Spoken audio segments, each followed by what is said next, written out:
Oh, circumcision, like I said before, this is very important because even if you don't have a child, even if you don't have a child or you're a woman, in one way or the other, there's still a way you can help people, and by reminding them, there are a lot of people who are growing up, people who are being born, that are growing up and not knowing the law, and then they themselves will have children and not realize that they have to circumcise their children. It's very, very important, for your own children, or for you as a man. Women are not circumcised. Women don't get circumcised. People do try to do it though. If you go to some parts of Africa and some parts of the world, they do try to circumcise their children, their girls. No, that circumcision is for men. Circumcision is for men, and this is so important. Like, as I always say, anything that anything that the Gentiles are promoting, you should back away. That's a red flag. If they are promoting something, it's a red flag. There's a red flag on that thing. Like, whatever they are promoting, there's a very good chance that the Most High does not want us to do that. If they are against something,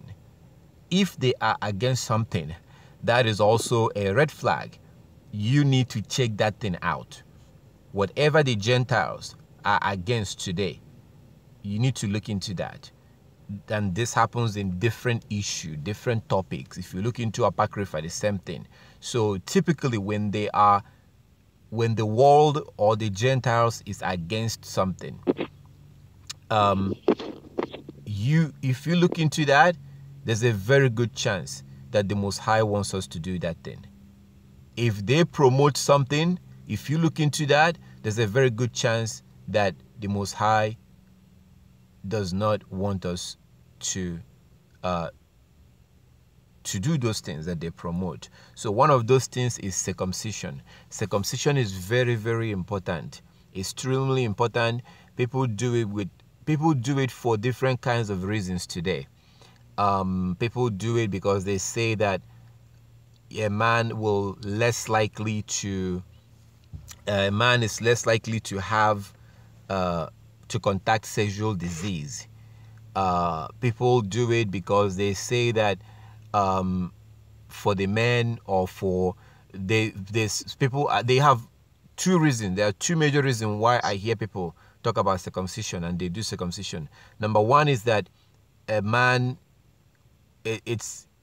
you're less likely to contact a sexual disease from a man who is circumcised, and then also that when they have sex, that people that are circumcised, that the sex is different, and that Sister Lucretia, could you mute yourself?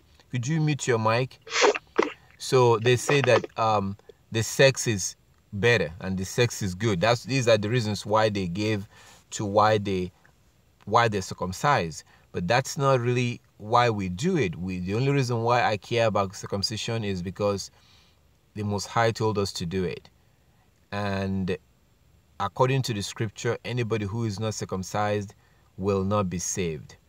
And it not only does it apply to us, but it also applies to others. We have some kind of obligation to also warn other people about being circumcised. It's very, very important. It's not really that as painful as it used to be, because now you can take some painkiller and you won't feel anything. You will not feel anything. This is such an important issue that it's very, very important. Very, very, very important, that it has to do with not only in the past, but now and also in the future. So if we look at Jubilees, the book of Jubilees is where you are going to see what Yah said about this. And I can't say it any better. The Most High made it very clear, very, very clear, in the book of Jubilees, chapter 15. And it's, I mean, if you look at Jubilees chapter 15, I don't know how you get access to the book of, I don't know how you have access to the book of Jubilees, but however you get to have your book of Jubilee, maybe you do it on the phone, or maybe you do it with the app or on the phone, or you have the book. However you get access to the book of Jubilee, if you go to chapter 15, or for those who sees this on a video, you can Google the book of Jubilee. You can simply type it into Google, and then you can read it for yourself. So if you read the book of Jubilees, starting from chapter 15, it's very important to see what the Most High said about this. He said it all. So I'm just trying to show you. I'm not going to add anything. But if you see what the Most High said about the book of said about circumcision, that's a little bit scary. That is scary for anybody, for anybody who. But let's see it. Let's look at book of Jubilees. The book of Jubilees. Yah said to, let's start from verse 1. Book of Jubilees chapter 15 from verse 1. And in the 5th year of the 4th week of this Jubilee, in the 3rd month, this is Jubilees chapter 15.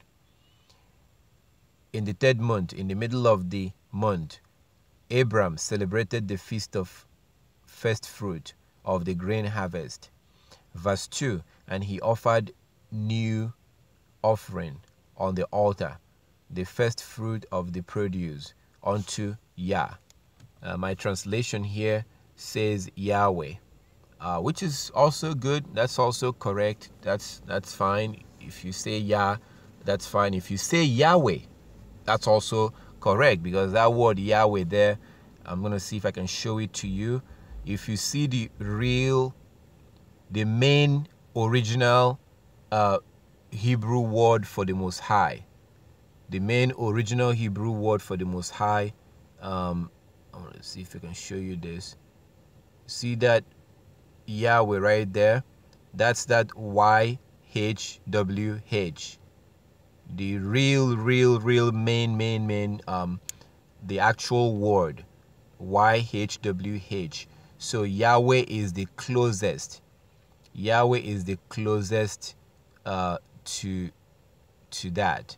So just like when you say Yeshua, and then Yahweh, Yah is kind of like the short form of that. So this particular translation of the book of Jubilees does use the word Yahweh, which is okay. That's fine. That's absolutely correct. But I don't really it's for some people are very some people are very I do get a lot of messages and stuff, people sending stuff, not a lot, but quite a number of messages insisting, why are you calling him God? Why are you calling him I'm like as I always say, the name of the Most High will not do you any good if you do not keep his laws. And that's why I don't really focus much on his name. You need to know him first.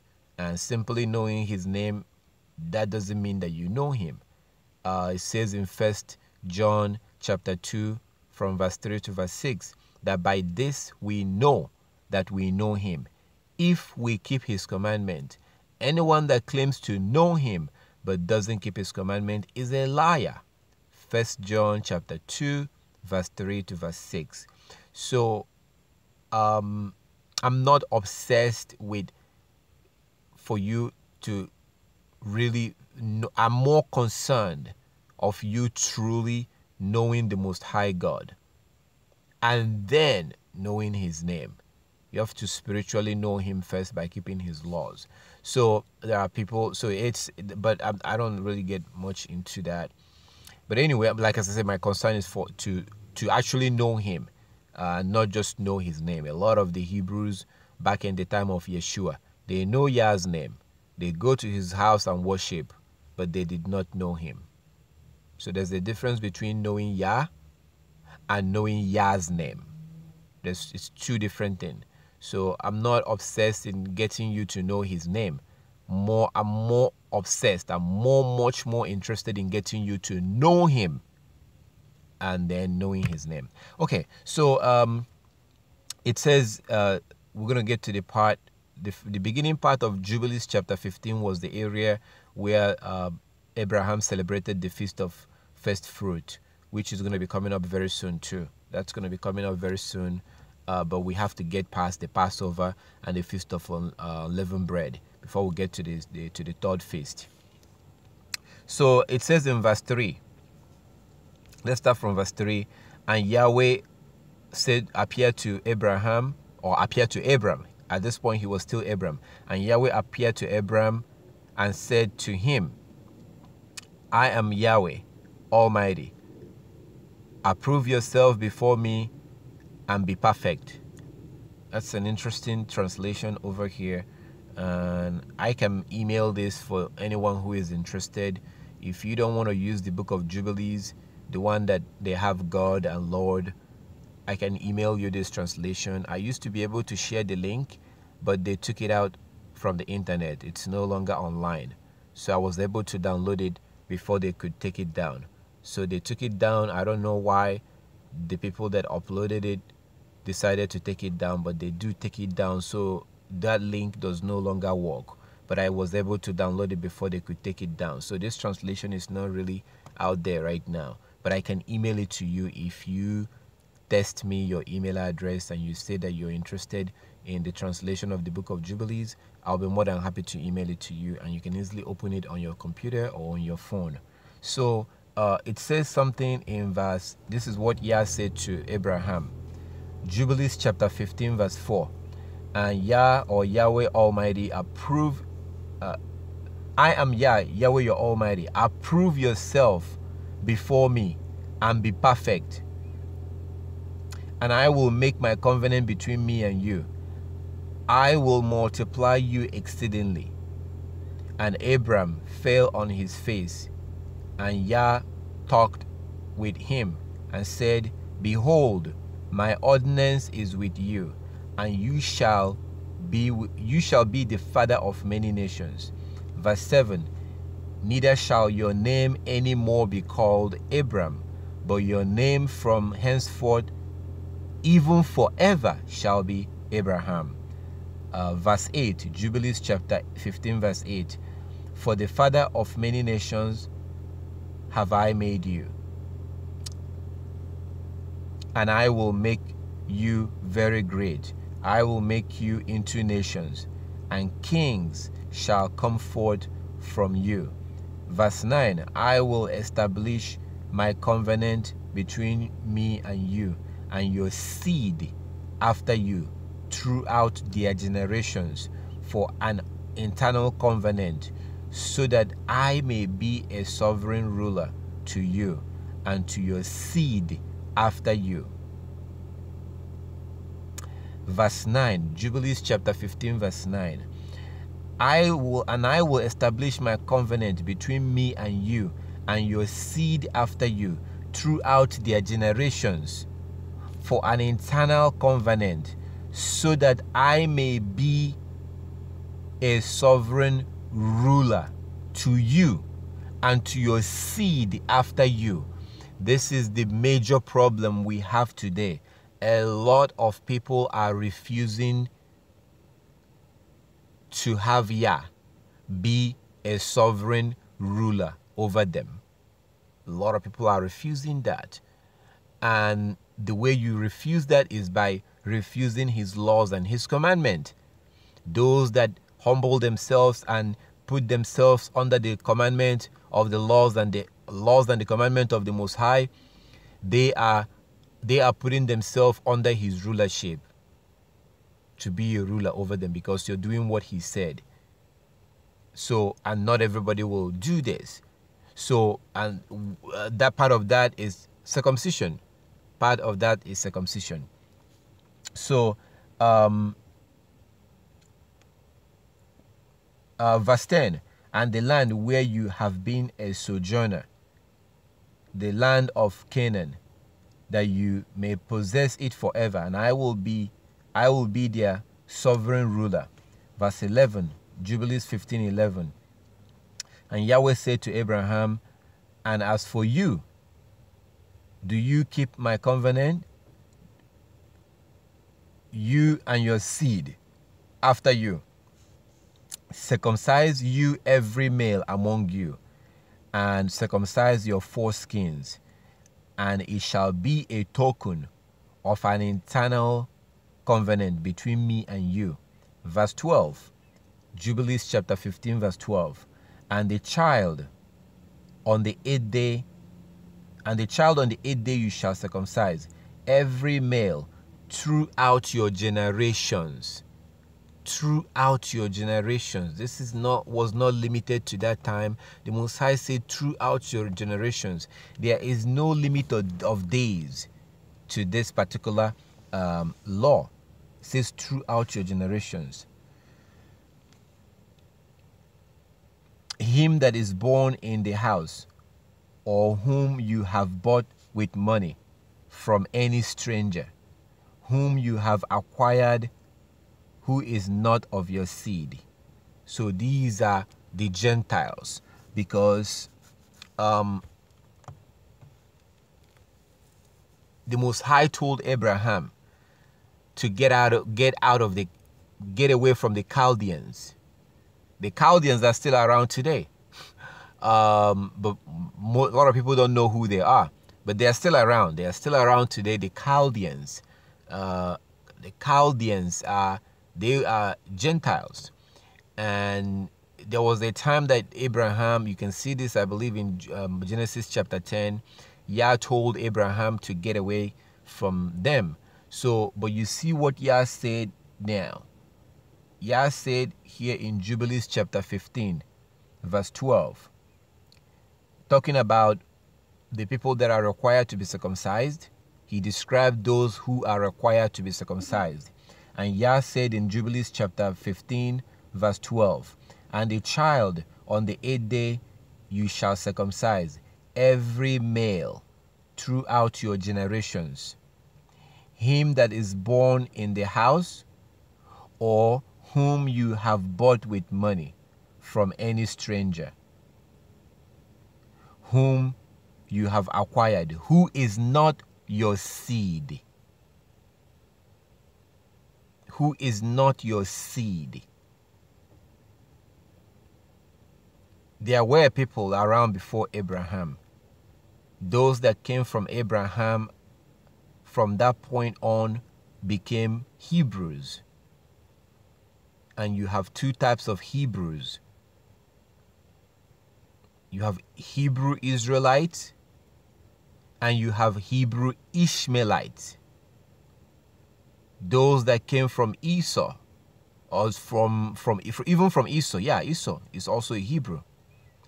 Those that came from Ishmael, they are Hebrews. A lot of people will have big problem with that today. Those that think that they are the only ones who are Hebrews, they may have problem with that. But the Ishmaelites are also Hebrews. Why? Because they came from Abraham also. That's why they are Hebrews. They are Hebrew Ishmaelites. And as far as we're concerned today, those Hebrew Ishmaelites actually follows the Torah more than the Hebrew Israelite. As far as we're concerned, as far as what we can see with our eyes, we know majority of them, when you compare it by majority, when you compare it by people, the Hebrew Ishmaelites are more aware of who they are and what's going on more than majority of the Hebrew Israelite today. Most Hebrew Israelites, first of all, have no idea who they are, and they've pretty much become Gentiles. So in terms of mindset, so Yah is saying that this circumcision applies to those that come, your seed, and also those who are not your seed. It's very important to, so this is not limited only to the Hebrews. So verse 13, Jubilees chapter 15, verse 13, Jubilees 15:13. He that is born in your house shall surely be circumcised, and those whom you have bought with money shall be circumcised. and my covenant shall be in your flesh for an eternal ordinance. Verse 14, Jubilees chapter 15, verse 14. And the uncircumcised male who is not circumcised in the flesh of his foreskin on the 8th day, that soul shall be cut off from his people. That soul shall be cut off from his people. I am reading Jubilees chapter 15, verse 14. Jubilees chapter 14, verse. This is one of the reasons why the pagan Gentiles rejected the Apocrypha. This is one of the reasons why they rejected the Apocrypha. They don't like this. It's one of the things that they did not like. So, it says in verse 14, Jubilees chapter 15, verse 14. Jubilees 15:14. Please, for those who don't have the book of Jubilee, you can just go to Google and type this into Google, and you will be able type in Jubilees chapter 15. You'll be able to see and read it from Google. So it says in verse 14, and the uncircumcised male who is not circumcised in the flesh of his foreskin on the 8th day, that soul shall be cut off from his people, for he has broken my covenant. The Most High God, our Heavenly Father, Yahweh, is saying that any male who is not circumcised,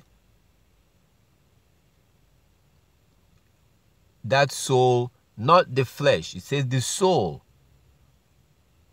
The Most High God said in Ezekiel chapter 18, all souls are mine. All souls are mine. So we're talking about spiritual death here. We're talking about hell. We're talking about hellfire. We're talking about people not being able to make it into the kingdom of heaven just because they are not circumcised. This is very, very important. Satan have really put out a lot of lies out there and a lot of confusion and distraction when it comes to this. So anybody who is not circumcised will not be saved, according to Jubilees chapter 15, verse 14. It's very clear. So I say it this way because after the last time I put out a presentation about this, I got a lot of people responding and talking about how we're no longer supposed to circumcise, trying to quote the gospel, trying to quote Paul, trying to say all kinds of stuff. That's why I'm sounding this way, because I'm telling you, you have to be circumcised. There's no loophole on this. There's no two ways about this. You need to find that clinic in your area. Go there, lay down on that table, let them give you some painkillers. You take it, close your eyes and go to sleep, and they will circumcise you. You're not going to feel any pain if they give you that, and you'll be fine. You have to do this. If you keep all the laws in the scriptures perfectly, but you're not circumcised, you are doomed.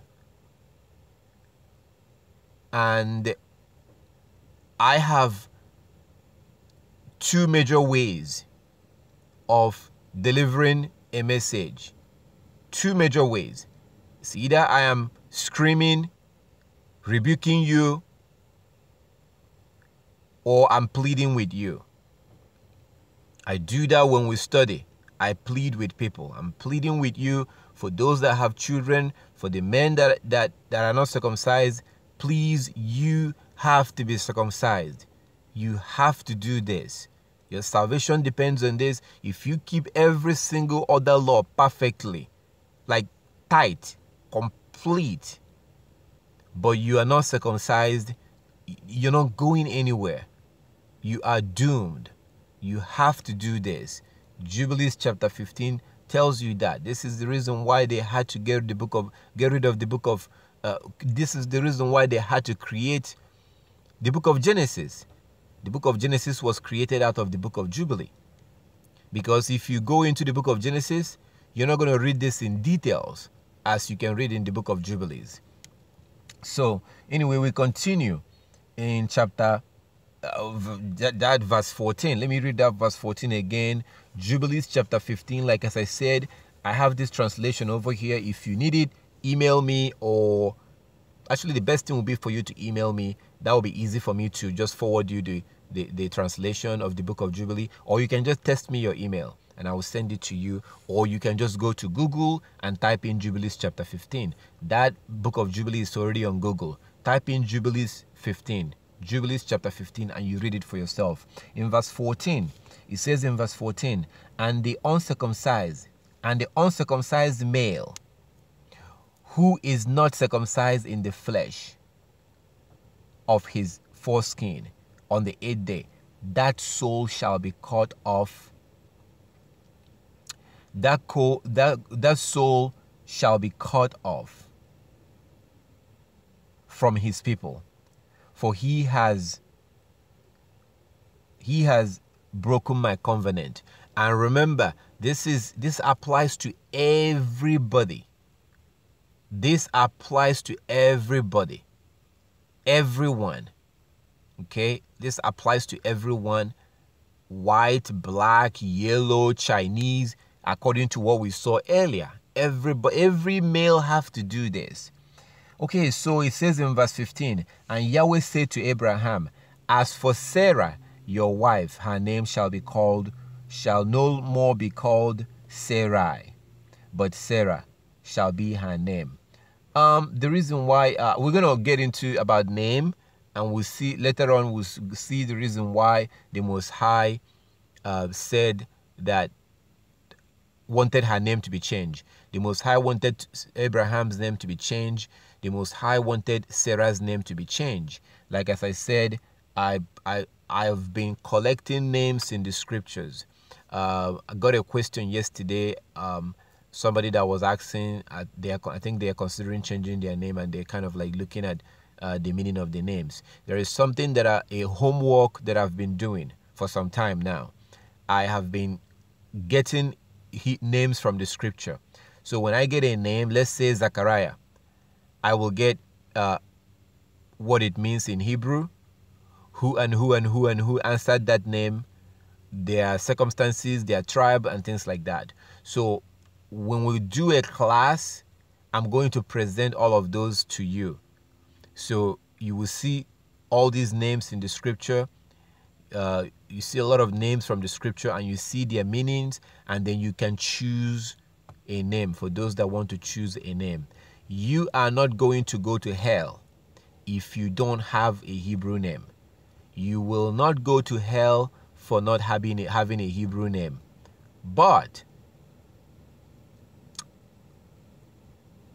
it certainly makes sense and helps to have a Hebrew name, because you do see you see how Yah wanted these people's name to be changed, because the Hebrew, Yah created all languages. Eventually he created, or as it happened at the Tower of Babel, he created all language. But before that, they spoke Hebrew. Hebrew was the one language that everyone spoke. So anyway, it's good to have a Hebrew name. For those that are considering having a Hebrew name, like as I said, we're going to do that class, and I will give you all this information, and then you can choose. I will also show you how to go into the Bible yourself and how to look up those Hebrew words or the Hebrew names, and then choose the one that you want. Because when we do go through the class, you may end up not liking any name that we're going to look at. You may not like it, so you may need to go do it yourself and choose a name. So I will also show you how you can look up your own, how to look up and choose your own name. So circumcision is very, very important for us to make sure that we do this, and also encourage people around us who are not circumcised. If you go to in the same Jubilees chapter, you go to verse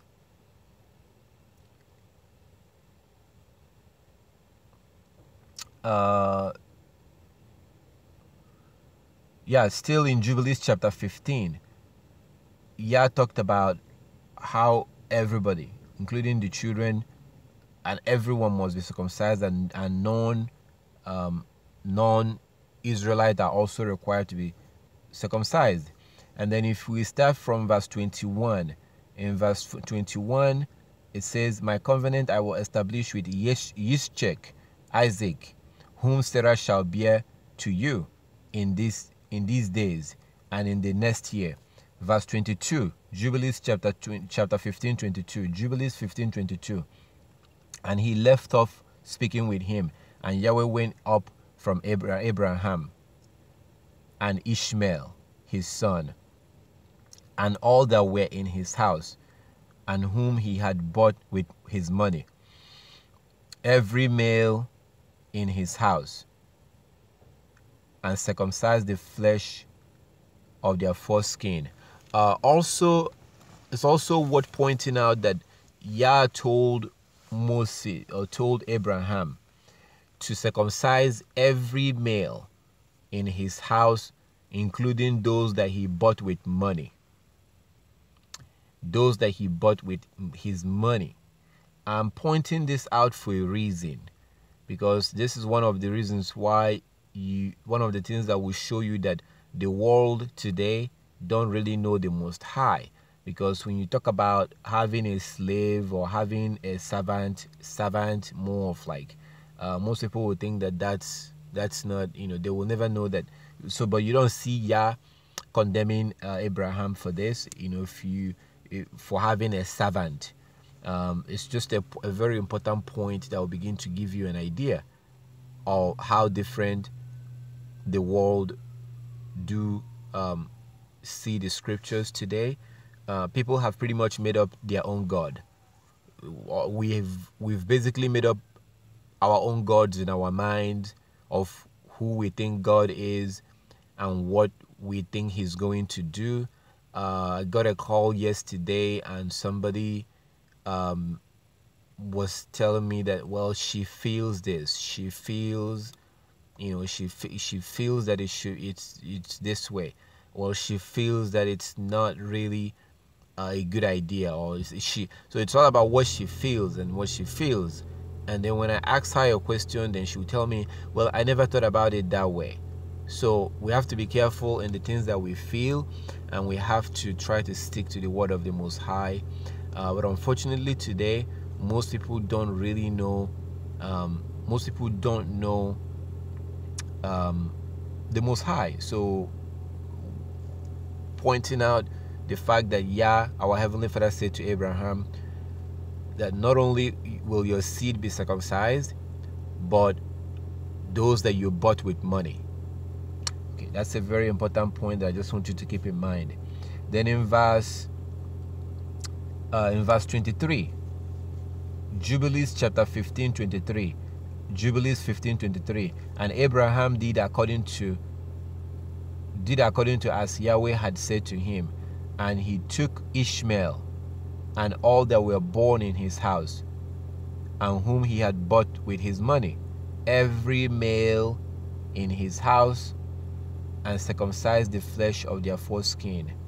Verse 24, Jubilees 15, 24, "And on the self-same day was Abraham circumcised, and all the men in his house, and all those whom he had bought with money from the children of the stranger were circumcised with him."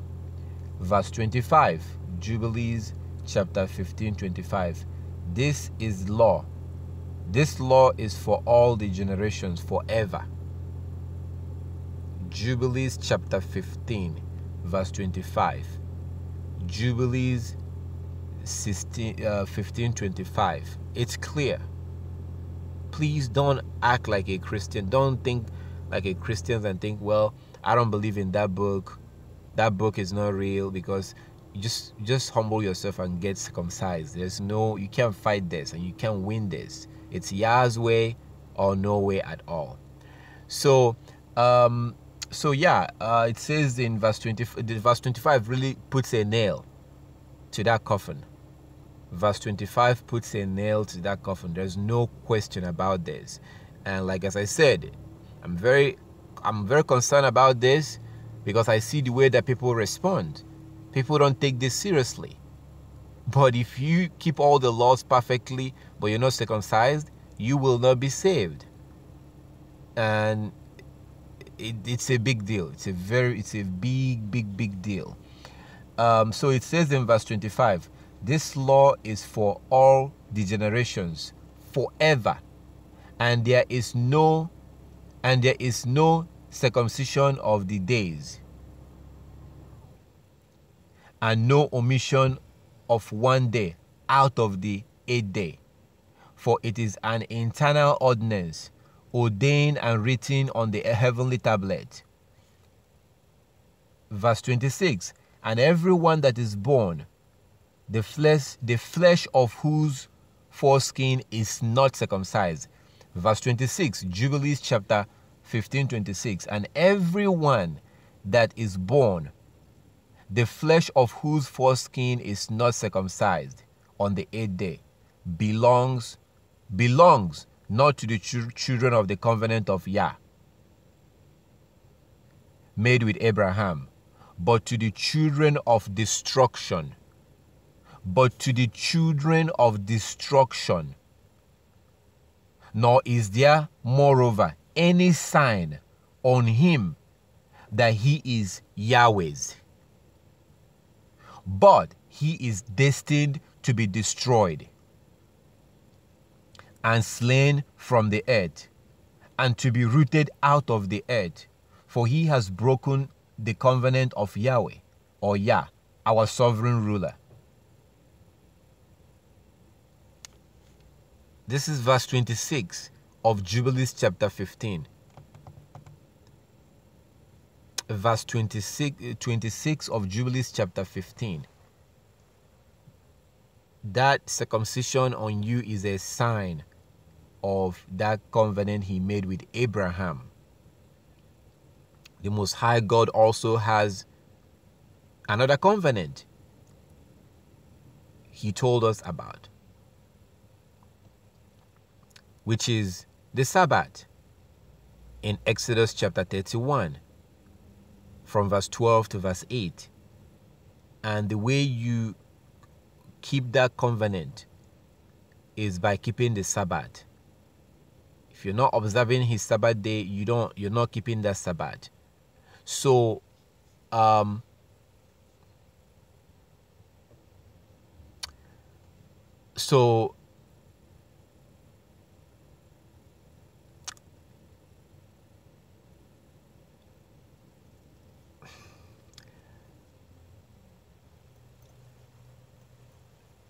circumcision is kind of like that. But before you need to take a look at Jubilees chapter 15 verse 26, because it's very clear. It says, and everyone that is born, the flesh of whose foreskin is not circumcised on the 8th day, belongs not to the children of the covenant which Yah made with Abraham, but to the children of destruction. But to the children of destruction. Nor is there moreover any sign on him that he is Yahweh's.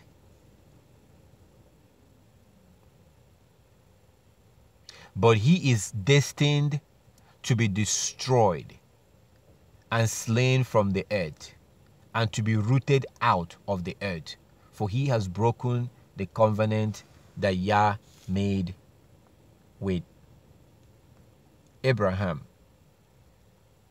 So that's why this is very, very important. It's extremely important. I really do encourage you, if you have a brother, a sister, anyone that you know that have children or about to have a baby, please encourage them. Have them read this. Jubilees chapter, you can copy it. You can copy Jubilees chapter 15 and paste it into an email and send it to them. Have them read it. Encourage them to be circumcised. This is very, very important. Extremely important.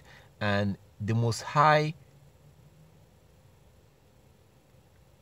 is not going to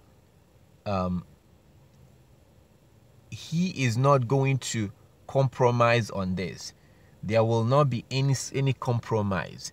If he tells you that those who are not circumcised will not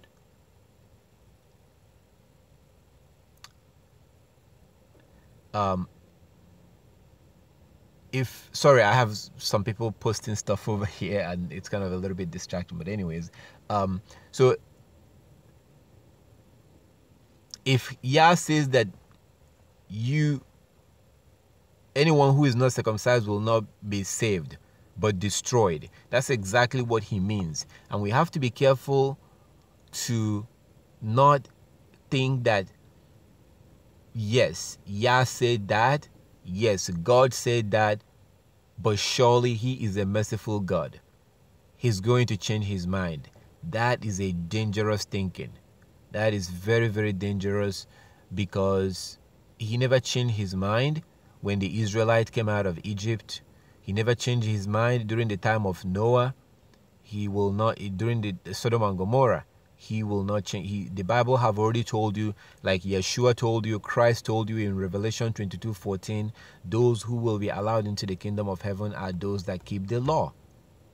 The Most High will not change his mind. So when you find out about circumcision, that you're supposed to be circumcised, and then you think about it, you think, well, I'm old now, I'm too old, it's going to be painful, and then you begin to look for excuses to justify not being circumcised. When you do that, you are just fooling yourself. You're really just deceiving yourself, fooling yourself, because you are going to be the one, you can't get around this. You cannot get around this at all. So yeah, that's why it's very important. Yah is going to do what he said. And brother posted something here which takes me to the gospel. He posted something that that Paul, apostle, was a false prophet. That Paul apostle was a false prophet. That's what brother Ben posted. Paul is a false prophet. Paul told us not to circumcise. Paul did not tell you not to be circumcised. Paul the apostle did not tell you that. He never told you that. This is a misunderstanding. This is a misunderstanding of Paul's writing. Like you can read in 2 Peter chapter 3 from verse 15, right? It describes how people do not understand Paul's writings. And Paul did not tell you that. Part of the main reason Paul was killed was because he was observing the law. You need to understand, a lot of people don't know this. And the reason why we don't know this, you can understand the reason why we don't know that during the time of Yeshua, Christ, did you know that the Hebrew Israelite was no longer observing the law? They were not observing the law, but rather they were observing like man-made laws. They were observing man-made laws, and they were enforcing those man-made laws. Really. So when Yeshua comes around and starts screaming on the street that you need to stop breaking God's law because his kingdom is coming, people did not want to hear that. And you can see a full confrontation in Matthew chapter 15 from verse 1 to verse 9. Matthew chapter 15 from verse 1 to verse 9, you can clearly see Yeshua accusing them of no longer observing Yah's law. They laid aside his law and they were now following man-made laws. They stopped following Yah's law. So this is the problem that Christ or Yeshua and Paul had to face. You have to understand it in that context. They were no longer observing the law, but they were still doing stuff. They were still going to the temple, but they were no longer keeping the law. And Yeshua accused them of this in Matthew chapter 15. He is the one that said this, but they were no longer keeping the law. So you have to understand, if you remember what I said earlier about Yah's name, if you don't know the Most High God by keeping his commandment, I don't care if you know his name or not. It doesn't matter. It doesn't make any sense, and it doesn't matter. I'm not going to waste 1 second to tell you about his name if you're going to go on to continue breaking his law. It's a complete waste of breath, waste of time. I'm not going to do it. If you're going to know his name, but you don't know about keeping his law and you're not keeping his law, forget it. So that's kind of like what was going on at that time. Because at that time, the Hebrews was obsessed with physical things. Their tassels was really long. Their beards, of course, you can imagine. So they were doing all these outwardly things. But they will also at the same time do things like catching a woman who was having sex with another man, bringing that woman out, humiliating her, trying to stone her, without also doing the same thing to the man. It's supposed to be 2 of them, but I'm using this as an example to show you how corrupt the Hebrews was at that time. They were very corrupt. They were no longer keeping the law. You can see the biases. So if you don't get it, you may think, oh, they were talking about the law and Paul was speaking against the law. No, Paul was actually speaking about keeping the actual law. Paul was talking about keeping the actual law that the Hebrews was no longer observing. So an example is, here you have, according to the law, when people commit adultery, you bring 2 of them out, you stone them. Where was the man? Because the man was most likely one of their buddies, their friends, or a very prominent man in the village. They capture her, he goes, and then they want to stone. Because she came very close to being stoned to death. She came very, very close, and they would have done it. But where was the man? That is just to give you an example how the Hebrews was, you have to understand what was going on at that time. And I'm using these places in the scripture to show you what was going on at that time. The Hebrews was no longer observing the laws. They would dress like Hebrews though. They had long beards. They wore tassel. But they were doing outwardly things. Things you can see. As soon as you see them, you see that, oh, they're doing this. But all the other stuff, let me give you another example. The loophole that they created to not help their parents and to not honor their parents. The law said that you have to do this. Were they doing it at that time? No. They created a loophole which Yeshua accused them of. Yeshua accused them of that. So in order to get around the law that Yah gave us, you have to honor your parents and you have to provide for them if you have to. If they are in need, you have to provide for them. You have to honor them. You have to take care of them. Just like they took care of you when you were born. You are required to do this. You cannot raise your voice at your parents. You cannot even lay your hands on them. That's a death sentence. If you hit your mom or your dad and somebody kills you, that person will not go to hell. Because that you committed a sin that is worthy of death. Raising your hand, putting your hands on your mom or your dad is a death sentence according to the Most High.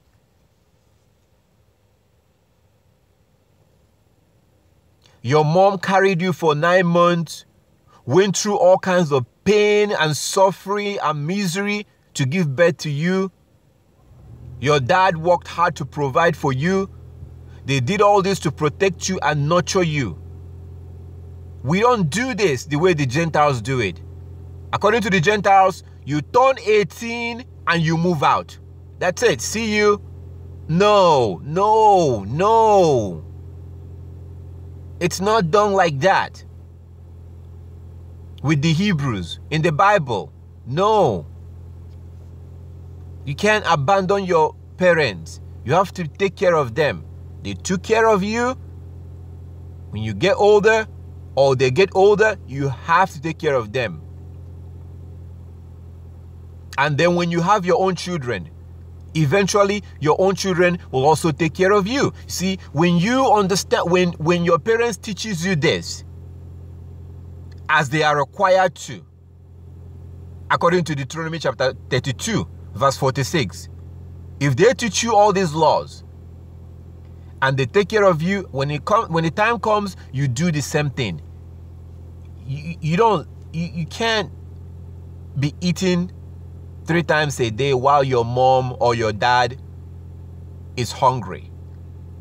That's an abomination.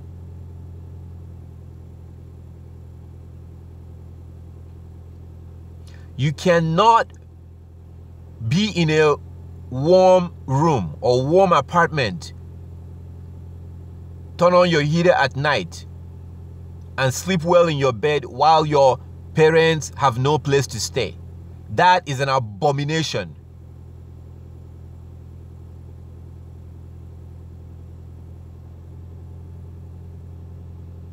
You're dishonoring your parents when you do that. Please, for the brothers, please, let's, what you guys are doing, fighting over here, is a distraction to those who are trying to watch this. Please, can we not do that? I hope that you didn't come here to fight. I can see that you guys are literally like fighting each other right now over test. Please, let's not do that. I plead with you in the name of Yah. Please, in the name of Yeshua, please, let's not do that so we can focus on the word of Yah. Yes, please, I really will appreciate it if you guys do that. Let's not fight. There's really, please don't yield to the temptation of Satan and be fighting instead of going through the word of Yah.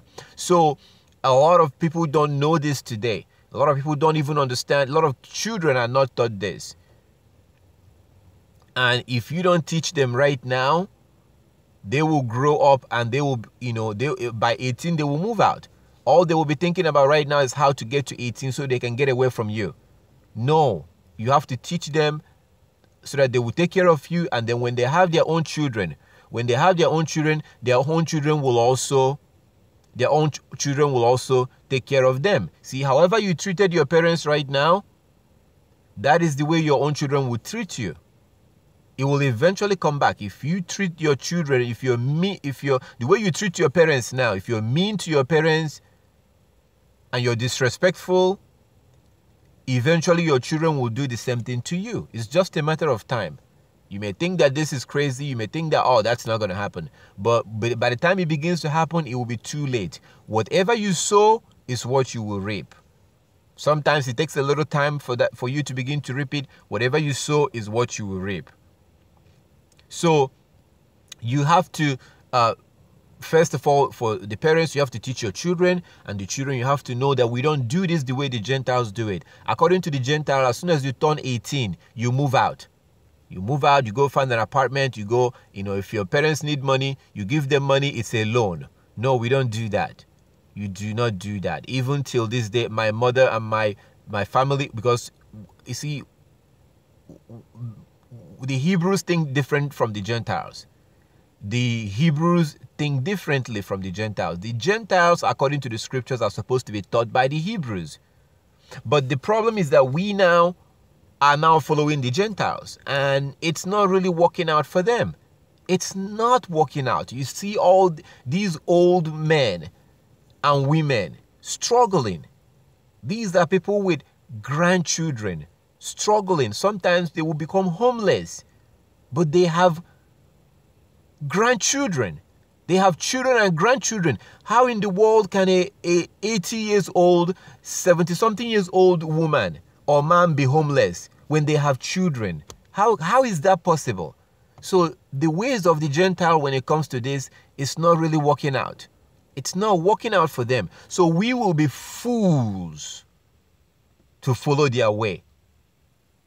It's a foolish thing to follow their way when it's not even working out for them. We have to do it Yah's way. You don't really move out at 18. Rather, you learn a skill or you get married. Like, for example, you can look at the book of Tobit. Look at the book of Tobit and you will see the example of what I'm talking about. If you read the book of Tobit, I highly recommend that you read it. It has only 14 chapters. So according to the book of Tobit, right,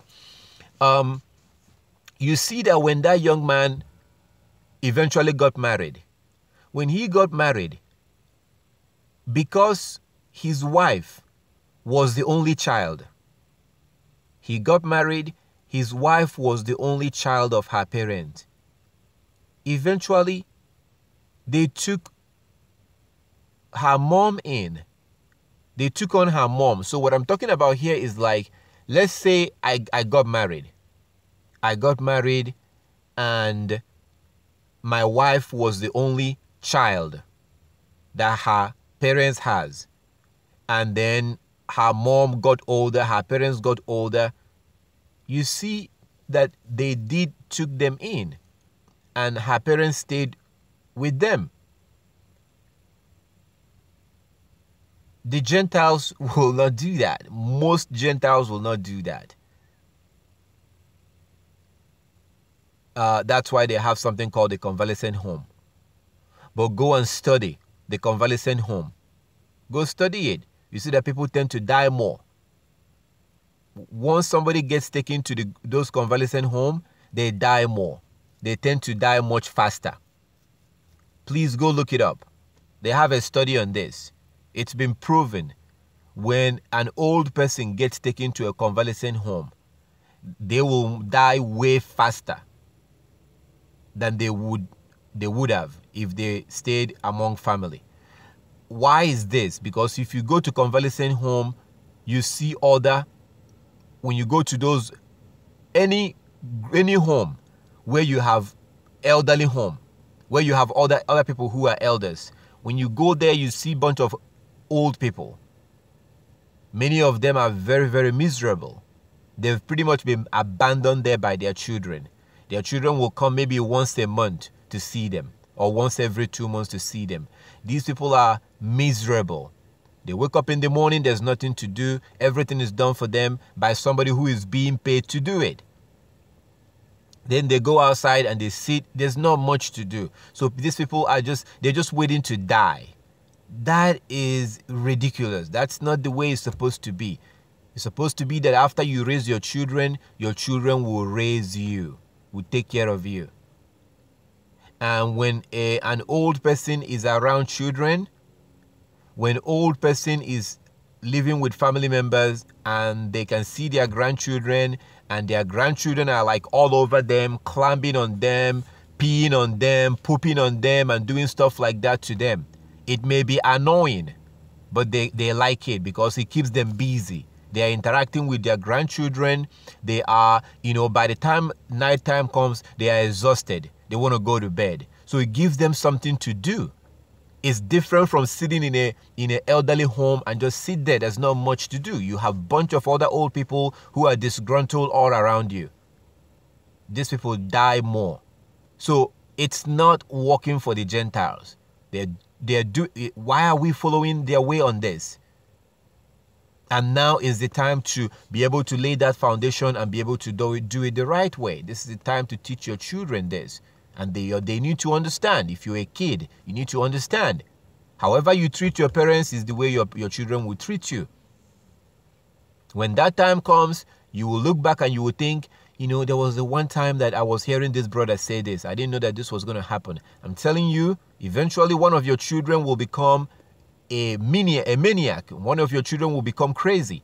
One of your children will give you one of your children will make your life a living hell.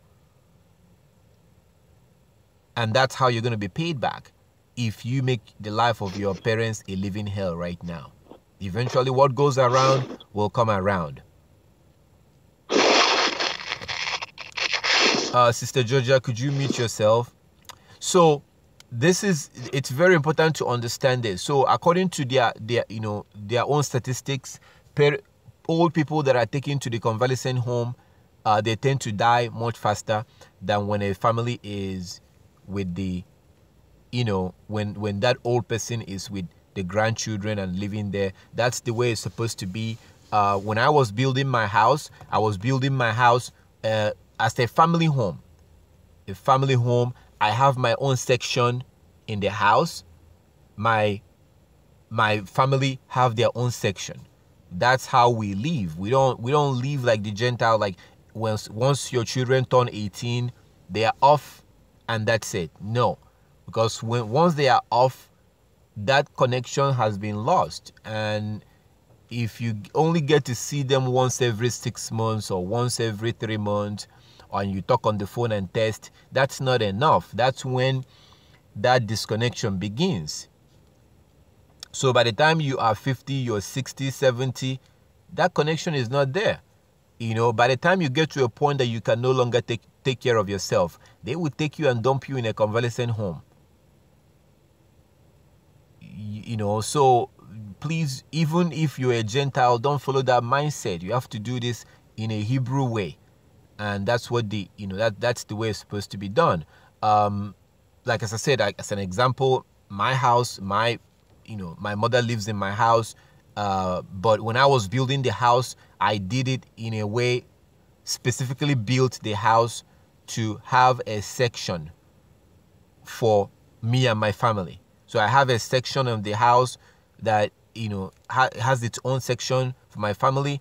And then I have a section, for my for anybody. So this is the way it's done.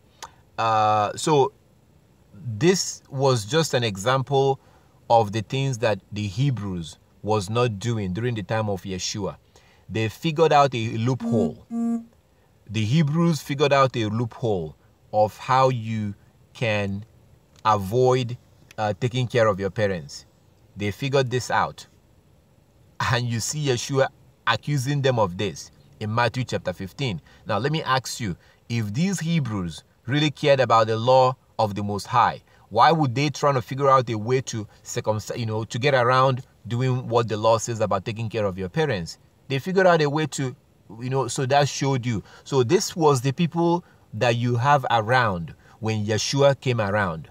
When Yeshua came by, during the time of Yeshua, during the time of Paul, these Hebrew was only doing the physical things like wearing long tassels, beard, head covering. They were doing the physical part, but the other things, they've basically found ways to get around those things. And then they freak out and scream at you if you eat something without washing your hand. Where in the law do you see that? It's not found in the law. It's not found there that you must wash your hand before you eat. But they will get mad at you for doing that. But then they are violating all these other laws. This is what was going on at that time. So when Yeshua came, and what he said in Matthew chapter 9 verse 13, did he not say that I did not come for the righteous, but to bring sinners to repentance? 1 John 3:4, a sinner is someone that breaks Yah's law. When you break the law of the Most High, you are a sinner. Christ told you in Matthew chapter 9 verse 13 that the reason why he came was to bring those who are breaking God's law to repentance. And that was why he was constantly clashing with these people. Those that refused to keep God's law, he was clashing with them. So, having understand what I just explained now you can understand why Paul will be telling them that circumcision does not do you any good if that's all you do. So for those who are thinking, I hope that this makes sense. I hope you can really understand this. I'm trying to like break it down in a way that you can really see it. Do you understand how Paul will tell them that circumcision does not do you any good? If that's all you do. If you see everything that we just read right today. We read the book of Jubilees.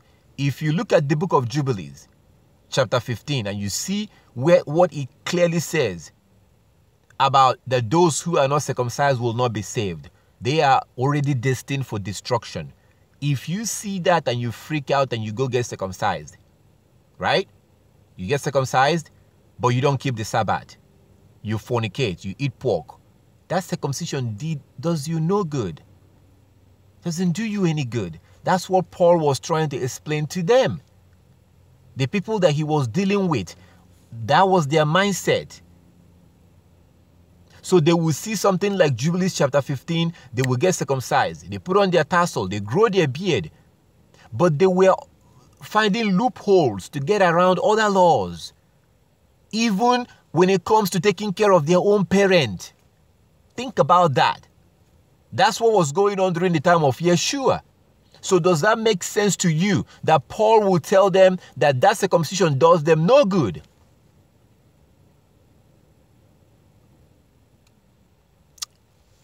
I hope that you kind of get it. I hope you understand. So when the brother said that Paul was a false prophet, that he was the one that told people not to be circumcised, no. It's just that, like it says in 2 Peter chapter 3, most people don't understand Paul. Yah's willing, we're going to spend some time over here and study about Paul's writings. Paul was not speaking against the law.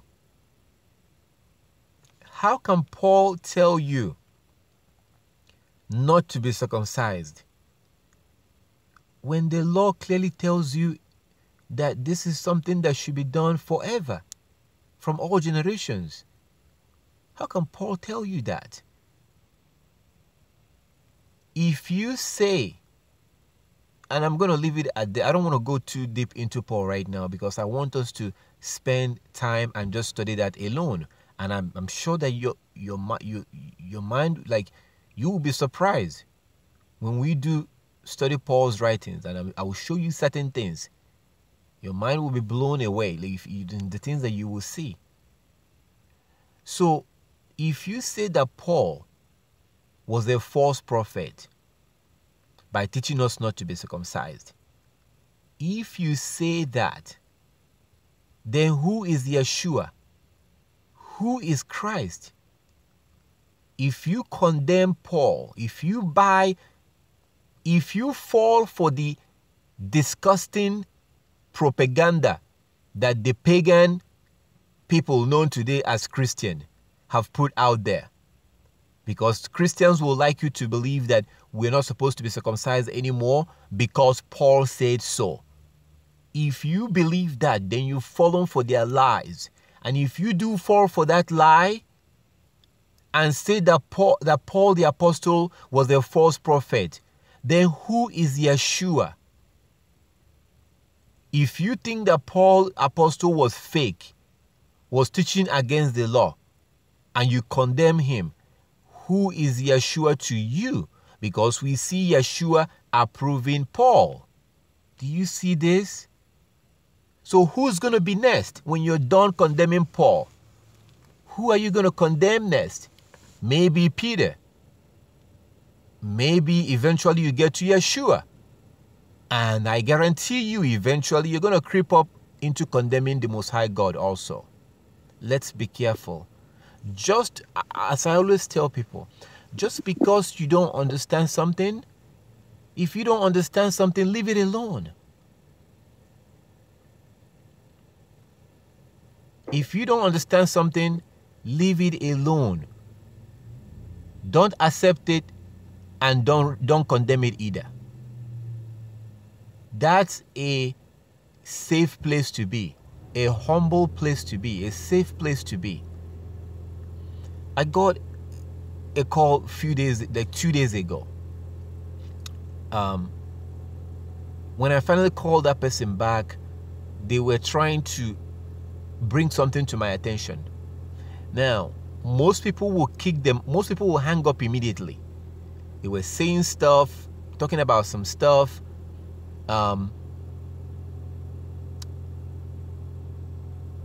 I listened. I tried everything I could to control myself. I tried everything I could to be respectful. And then at some point they told me that the world is going to end in 2025. And that there's really no 12 tribe of Israel. It's actually 13 tribe of Israel. There was 13 tribes. There was one tribe that was left out. So he was saying stuff like this. But like as I said, most people would just hang up on them. But I was trying to find a way for us to end that phone call in a very good way. I was trying to be polite. I was trying to be respectful. And eventually I was able to. They pretty much didn't want to get off the phone. They kept telling me all this, and some of the things that they said that I could only hear it from them. I could only hear it from them, because I guess it was only revealed to them. So the point I'm trying to make is that I could have come into conclusion and just reject them flat out, but you don't do that. But at the same time, you don't accept it either. So I kept saying, okay, let me look into what you sent me and I will let you know if I have any questions.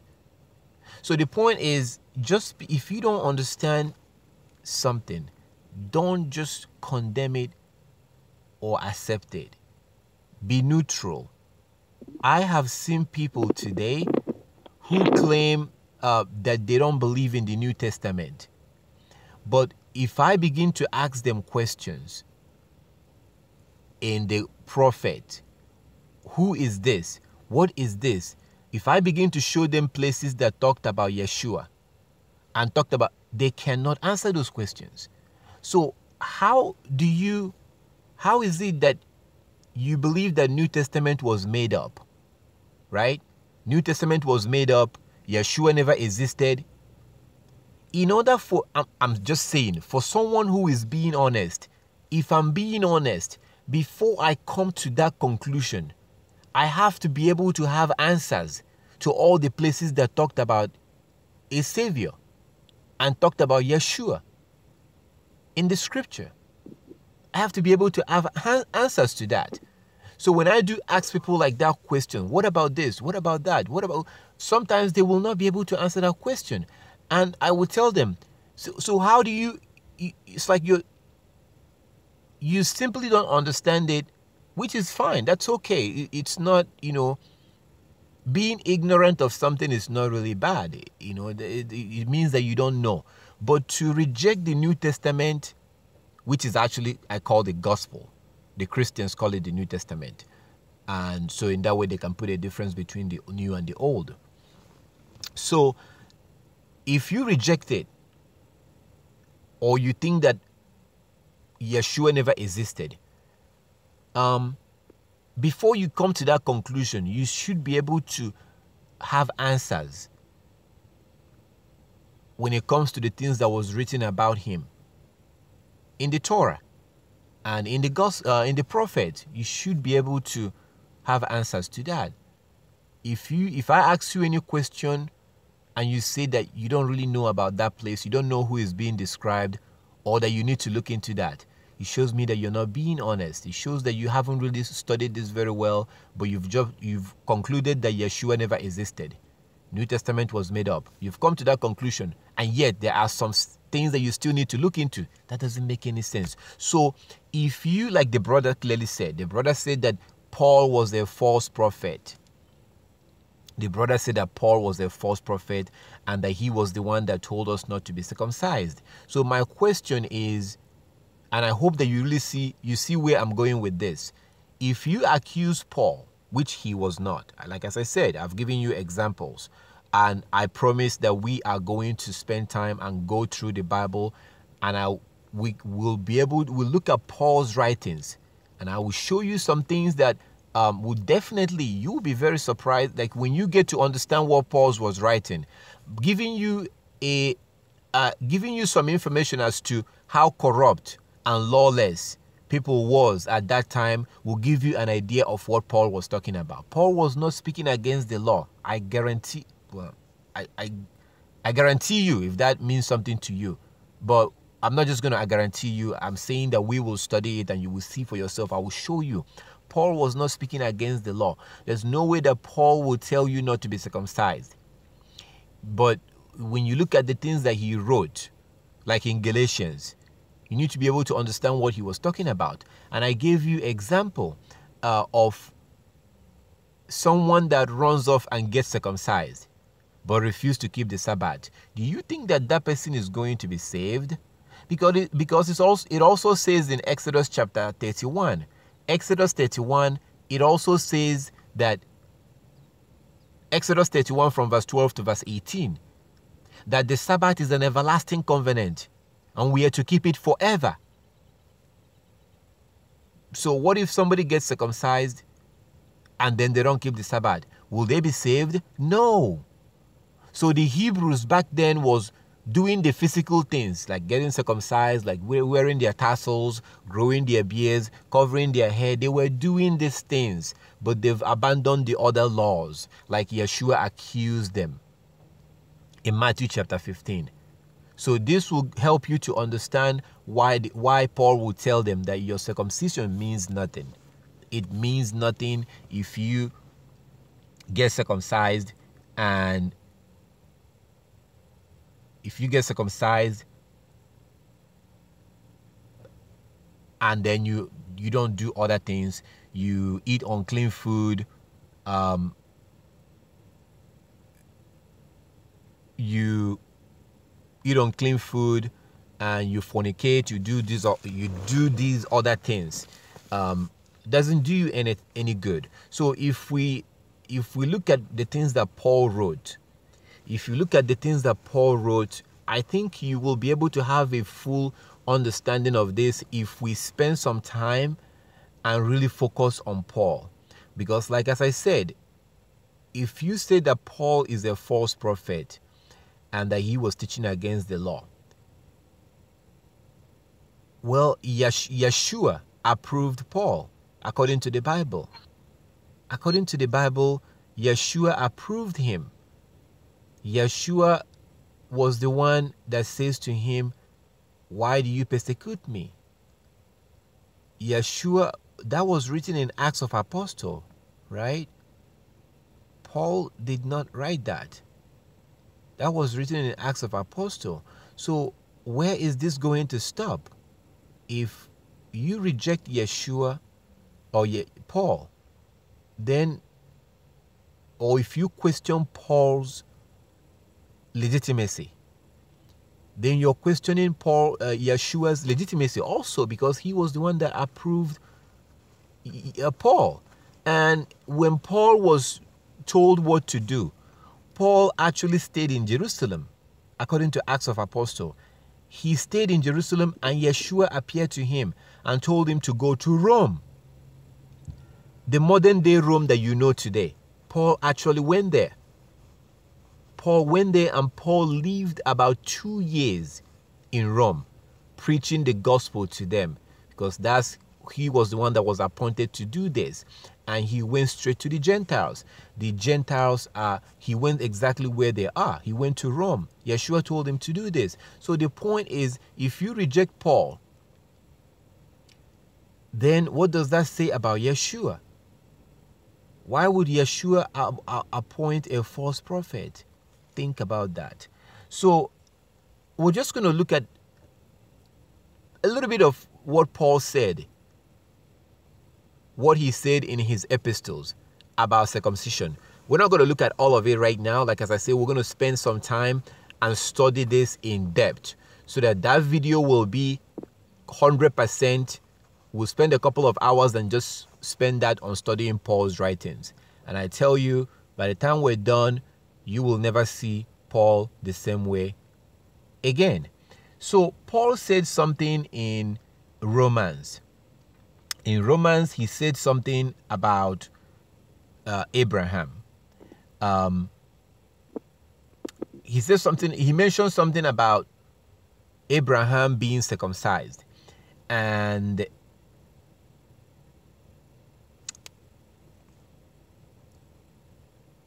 in Romans chapter 4, he said, and the father of circumcision, to whom the father of circumcision to them who are not of the circumcision only, but who also walk in the steps of faith of our father Abraham, which he had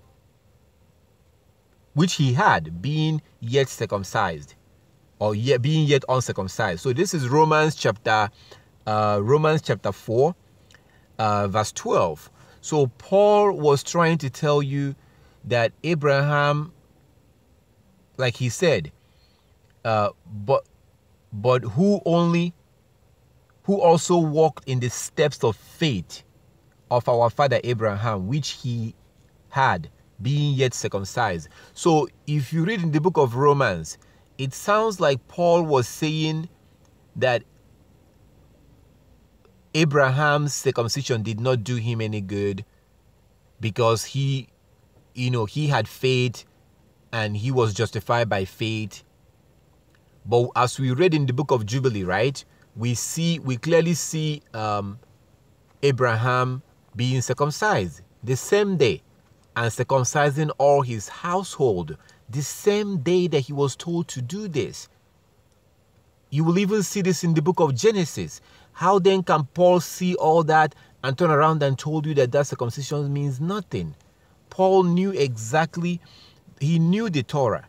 He understood the Torah. Paul cannot turn around and tell you that. It's just that you have to understand the context of what he was saying. Just like I told you earlier, before we even got to this, I told you that I don't really care showing people Yah's name if they don't know Yah. If you don't know him by keeping his commandment, like he says in 1 John chapter 2, verse 3 to verse 6, if you don't know him, knowing his name will not do you any good. If you get circumcised, but you're breaking the Sabbath, or you're breaking any law, it's absolute waste of time. Don't even bother. It's absolute waste of time. That's what Paul was trying to say. Look at what Paul said. Look at what it says in 1 Corinthians chapter 7.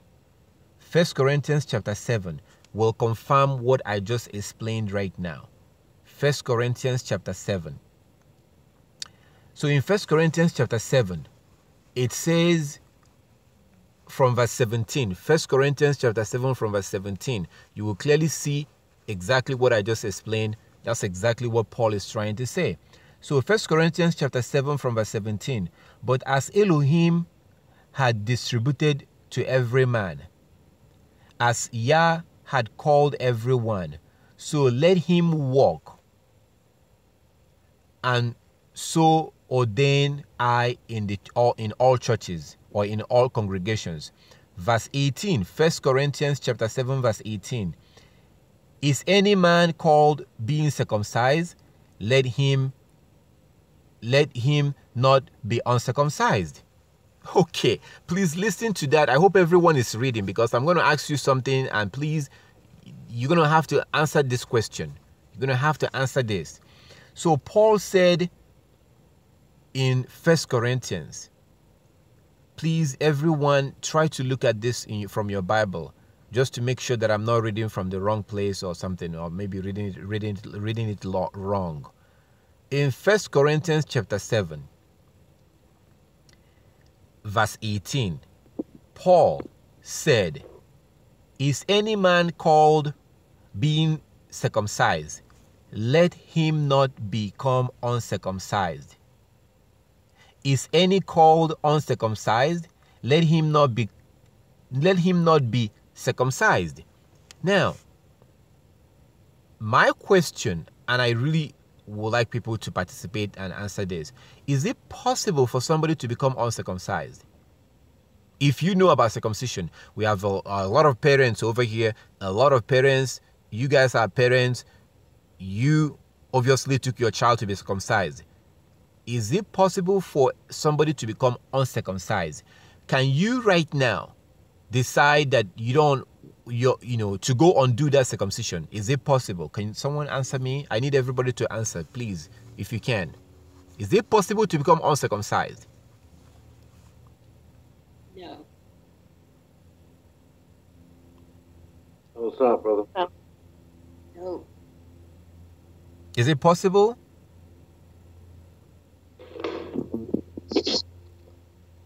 It is not possible to become uncircumcised. Okay, thank you. Okay, this is what Paul said. Okay, bro, hold on, brother, hold on. Okay, we're going through what he said. And we'll eventually get to that. All right, we're starting from Romans, and we're coming down to what he said. We'll get to Galatians, but let's not jump this one first. Yeah, let's not jump this one because this will give you. I'm trying for you to see. I'm trying to show you something right here. And if I'm circumcised. I am circumcised. And if you know about circumcision, you know that it's impossible to become uncircumcised. Because when you get circumcised, something is removed. They cut something and they remove it. Something is cut with a sharp razor, right? They cut something out. You cut it out. So is it possible for someone to become uncircumcised again? Not really. Because you cut that thing out. How can somebody now decide a year from now, 2 years from now, you know what? I don't want to be circumcised anymore. Let me go and become uncircumcised again. Come on. You see, so, but he did say it though. He did say it. So, but we have to understand what he is saying. We have to understand the point that what he was saying. Like the sister asked a question the other day. He said, there's a place in the Bible where it says, when you stand praying. Sister Tammy was asking, what does that mean? When you stand praying. When Yeshua was on his knees praying to Yah and people was on their knees and lifted up their hands. Why does the Bible say when you stand praying? And I try to explain to her what it means. It means that, like when you say, what do I stand to lose? Hey, what do I stand to lose? What do I stand to gain? What do you stand to gain from this? What do you stand to lose from this? It doesn't mean that you're standing to lose something and you're standing to gain something. No. So it's kind of like that. So when he says in verse 1 Corinthians chapter 7, in 1 Corinthians chapter 7, verse 18, it says, if any man called being circumcised, let him not become uncircumcised. That's not possible. Because that thing is gone. You took it out. It's gone. So, but he did say, though, then in verse 19, it says in verse 19, circumcision is nothing, and uncircumcision is nothing, but keeping the commandment of Elohim. Circumcision is nothing, uncircumcision is nothing, but keeping the commandment of Elohim. It is his commandment to be circumcised. That's Yah's commandment to be circumcised. But Paul just said it's nothing. That's why a lot of people are not circumcising. If you ask them, they will say, Paul said that there's no reason for you to circumcise anymore. Paul actually caused this problem, I'm telling you. Brother, if Paul is the false prophet, then Yeshua sent us a false prophet. Yes or no? Well, I don't know about that. But this is what I don't do. This is the point. Many times. Okay, brother, this is the thing. You just said exactly what I told you people that reject Yeshua usually say. No, I don't reject Yeshua, but I I don't reject understand. Yeshua. I get it. I understand. But what you just did now, I asked you a question. Your answer to me is that you don't know about that.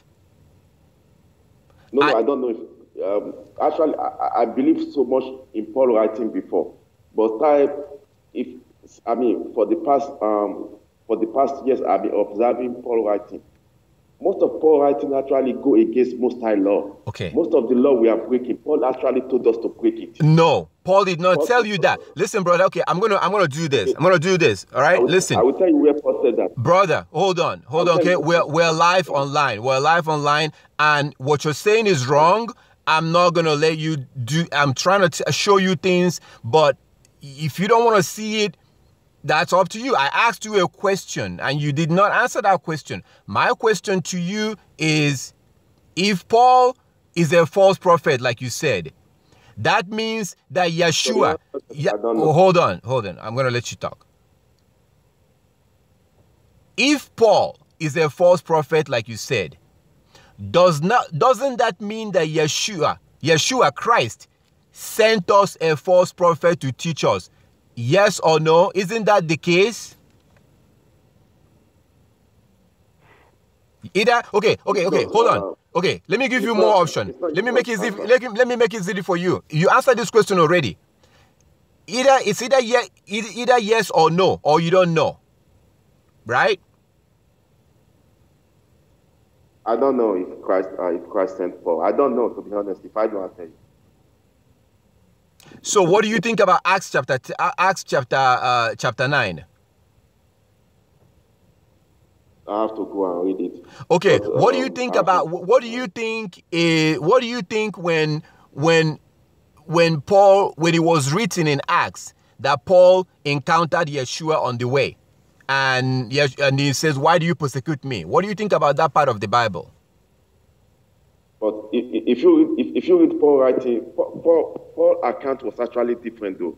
He told some people that he had a voice and everybody around him did not hear that voice. All right, brother. Okay, brother. All right. Do me a favor. Let's do this afterward, because we're studying right now, and just for the sake of because you gave me an answer and I'm not satisfied with that answer. If we are in a courthouse right now, you've pretty much lost the jury. You can't reject something that you don't know. That's why I was saying earlier, and I just said it like maybe 5 minutes ago. If you don't know something, leave it alone. So I asked you a question. This is the same thing I see. I'm not saying that I'm not accusing you of rejecting Yeshua. No, I am not accusing you of rejecting Yeshua. But I see what you just displayed now. I see the same thing coming from those that reject Yeshua and the gospel. And they will typically be going on and on and on of how Christ was a false prophet, or he never existed, the New Testament was made up. They will go on, and then I'll begin to ask questions. If I ask them questions, they will say, at some point, they will be like, "Oh, I don't know.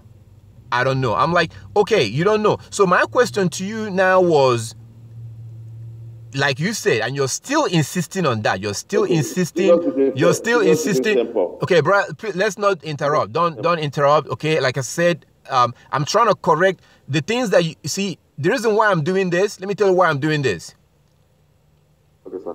I pray with all my heart and with all my soul that the Most High will open your eyes to understand Paul's writings.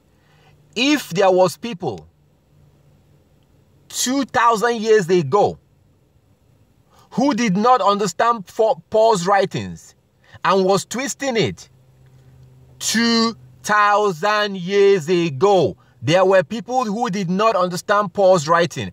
How much worse do you think that will be in 2018? So according to 2 Peter chapter 3, 2 Peter chapter 3, you read that there are people who were twisting Paul's writing all the way back then. So if I just keep quiet here and let you keep going, you may end up deceiving one or two people that would think that this is true, and then tomorrow you yourself may be like, hey, you know what? I get it. This makes sense now. But those people will move on and continue to believe the things that they had. So what you are saying is wrong about Paul. I am going through these books trying to show you things. I'm really trying really hard here to show you from Paul's writings and trying to show you things, that trying to give you different examples that Paul was not preaching against the law. Paul was not teaching against circumcision. And I asked you a question, which is a question that everybody needs to think about. If Paul, apostle, was a false prophet and was teaching against circumcision and against the law, if that was the case, so that means that Yeshua sent us a false prophet. The Bible was very clear that Yeshua approved of Paul and sent him to us. So if that's the case, because if you're right and Paul apostle was a false prophet, that will put a big gigantic question mark on Yeshua. How in the world will he send us a false prophet? You see a problem with that? So if you keep going with this, eventually you are going to begin to question Yeshua, because if he sends us Paul, if you are 100% sure that the things that Paul wrote was all lies, if you are 100% sure about that, if you let me answer, you will now go over to Yeshua. This is not a debate, brother. This is a teaching. This is not a debate. I'm not debating with you. If you want to take it, fine. Paul was not a false prophet. I'm not going to let you sit here and promote that. You are wrong. I'm showing you the evidence. And the greatest evidence is the fact that I asked you, if Paul was a false prophet, doesn't that mean that Yeshua sent us a false prophet? You said you don't know. This isn't a debate. If you don't want to take it, good. That's fine. That's fine. But that you see the danger, But anyways, so anyway, we go back to Paul's writings. Okay, we go back. There's something else that Paul, like we saw, I asked you a question about when he says that if you are called while you're circumcised, if you're called while circumcised, don't go back and become uncircumcised. Now, if you are circumcised, or if you have ever circumcised a boy, your child, you know that you can't undo it. Once you take that flesh out, it's out. You cannot be uncircumcised. So when you think about that, you begin to understand. At least you begin to see that Paul wasn't talking about circumcision in the way that you thought he was talking about. When he talked about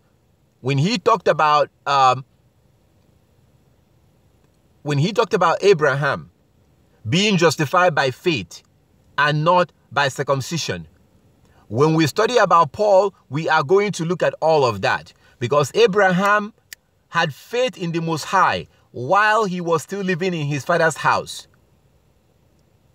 Before there was even a communication between him and the Most High, Abraham had faith in Yah. So, but all those stuff are for other times. So anyway, we keep on going down in 2 Corinthians. Okay, keep on going down in in Corinthians. So it says in we go over to Galatians. In Galatians, Paul talked about circumcision, and Christians love to use that. Christians love to use that. Christianity is a pagan religion. If they are telling you not to be circumcised, all I can tell you is to run. Run for your soul, not even your life. Run for your soul, because your God told you in the book of Jubilees that if you are not circumcised, anybody who is not circumcised, both white, black, yellow, Latino, Hispanic, African, Japanese, Chinese, it doesn't matter who you are. If you are a man and you have a penis, you must be circumcised. If you are a man with a penis, you have to be circumcised. And I don't think that there's any time in history that is easier to circumcise than now. Because now you can go in, they can give you some sleeping pills, and you will lay down and go to sleep, and they will do it and you won't feel a thing. You will not feel a thing. And they can even throw in some painkillers. And you will not feel anything. You have to do this. Do not believe the lies that come from Christianity that say that, oh, because they are twisting Paul's writings. These people don't give a damn about what Paul said. They only pick and choose the ones that suit them to promote their lies. They only pick those parts. Do they quote Paul in 1 Corinthians chapter 7? In Romans chapter 7? Where he talked about marriages? These devils will go on and marry and divorce and marry for whatever reason. When Paul said that you cannot do that. Paul said that a woman should remain with the man she lost her virginity to. And as long as that man is alive, you cannot be the wife of any man. As long as the man you lost your virginity to is alive. Paul said that. Have you ever had that in Christianity? Have you ever had them preach this? No. 1 Corinthians chapter 5, Paul talked about killing somebody in the church, a brother that committed a sexual sin. Paul talked about how that person should be handed over, for their flesh to be destroyed. That means that for them to be killed. The Christians don't preach those parts. They only pick and choose the ones that suit their pagan religion. And you will be a fool if you fall for their little game. It's a game. Christians don't believe in the Bible. They don't believe in the Torah. They don't believe in the gospel. When is the last time you saw a Christian pastor with a tassel? The apostles, Paul, that they love to quote. Paul and all the apostles and Yeshua, they all wore tassels. They all observed the feast. That Paul, who they love to quote so much, Paul observed all the feasts according to Acts of Apostles. But go and talk to a Christian today about observing the feast. They'll tell you, no, we don't do that anymore. Wait a minute. Christ came and died and went back to heaven. After that, Paul observed all the feasts. After that, Paul observed the feast. And then you tell me in 2018 that you don't have to do that. Can you see the con? Can you see the lie? Can you see the scam with these people? It's a scam that you will be a fool to fall for that. Paul tells you in Colossians chapter 2, Colossians chapter 2, verse 1 to verse 16. Pay attention to verse 8 before you get to verse 16. Paul says, do not let anybody judge you or condemn you for observing the Sabbath days, for observing the feast days, for observing the new moon days. When is the last time you saw a Christian? Have you ever seen a Christian church anywhere that observe the new moon days? Most of them don't even know what a new moon day is. Most of them don't know that. So you see, they are only quoting Paul when it suits them. When it suits them. This takes us back to Revelation. Revelation chapter 13. Revelation chapter 13 talks about the fourth kingdom that will rule the world. The Revelation chapter 13 talks about the beast. If you want to understand who that beast is, you have to read Daniel chapter 7. You read Revelation chapter 13, and then you go back and read Daniel chapter 7. In Daniel chapter 7, from verse 23 to 25, it explains to you who that beast is. That beast is the fourth kingdom that will rule the world. You are living within that fourth kingdom today. The Europeans are that fourth kingdom. The Europeans of today are the descendants of the Roman Empire. The Roman Empire that you heard about or you hear about. They became the Europeans you see today. The British, the French, the German, the Spanish, Australians, Canada, Norway, Germany, America. These are the descendants of the Roman Empire. According to Daniel, I'm going somewhere with this so that you can understand why Christians are doing this. according to Daniel chapter 2. You have to read Daniel chapter 2 and Daniel chapter 7. According to Daniel chapter 2, verse 40 to verse 45. Daniel chapter 2, verse 40 to 45. You will read that fourth kingdom will rule until the second coming of Christ. There will not be any lapse or gaps. That fourth kingdom will rule until the time that Christ will come back the second time. The Babylonians was the first kingdom. The Babylonians with Nebuchadnezzar. The Persians with Cyrus the Great was the second kingdom. The Greeks with Alexander the Great was the third kingdom. Now, the fourth kingdom was supposed to be different from the first three. So, that fourth kingdom was the one that gave you Christianity. Constantine, the Roman emperor, in 311 AD founded Christianity after they have killed off the early followers of Christ. They founded Christianity. For about 1500 years, there was only one Catholic church. Eventually, people like Martin Luther and John Calvin, they were the ones that broke away and began to create all these false false denominations that you see today. The Seventh-day Adventists, the Baptists, all these other little churches that you see today, all came from the Catholic Church. And there's a reason why it's called the Roman Catholic Church.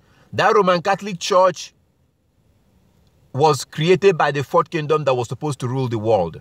Now, if you go, the reason why I'm giving you this little history that you need to check out Daniel chapter 2, Daniel chapter 7. If you look at Revelation chapter 13, it says in verse 11 that there was a beast that comes up. That beast that came up looks like a lamb, but spoke like a dragon. That beast is the church.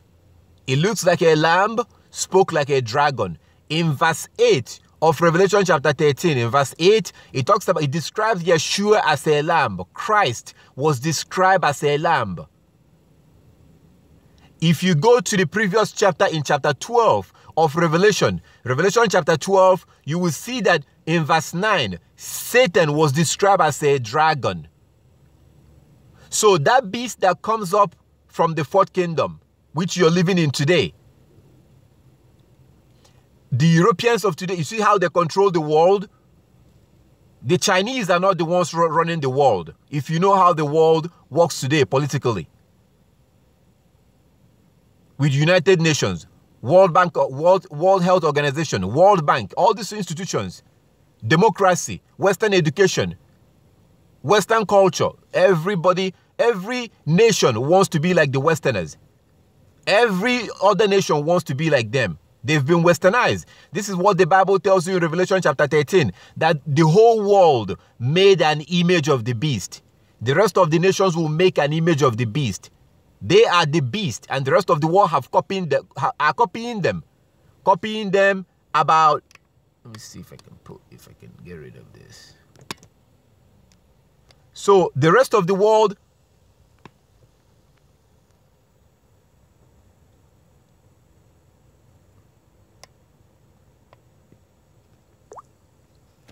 okay, there are some people on here right now on the live streaming.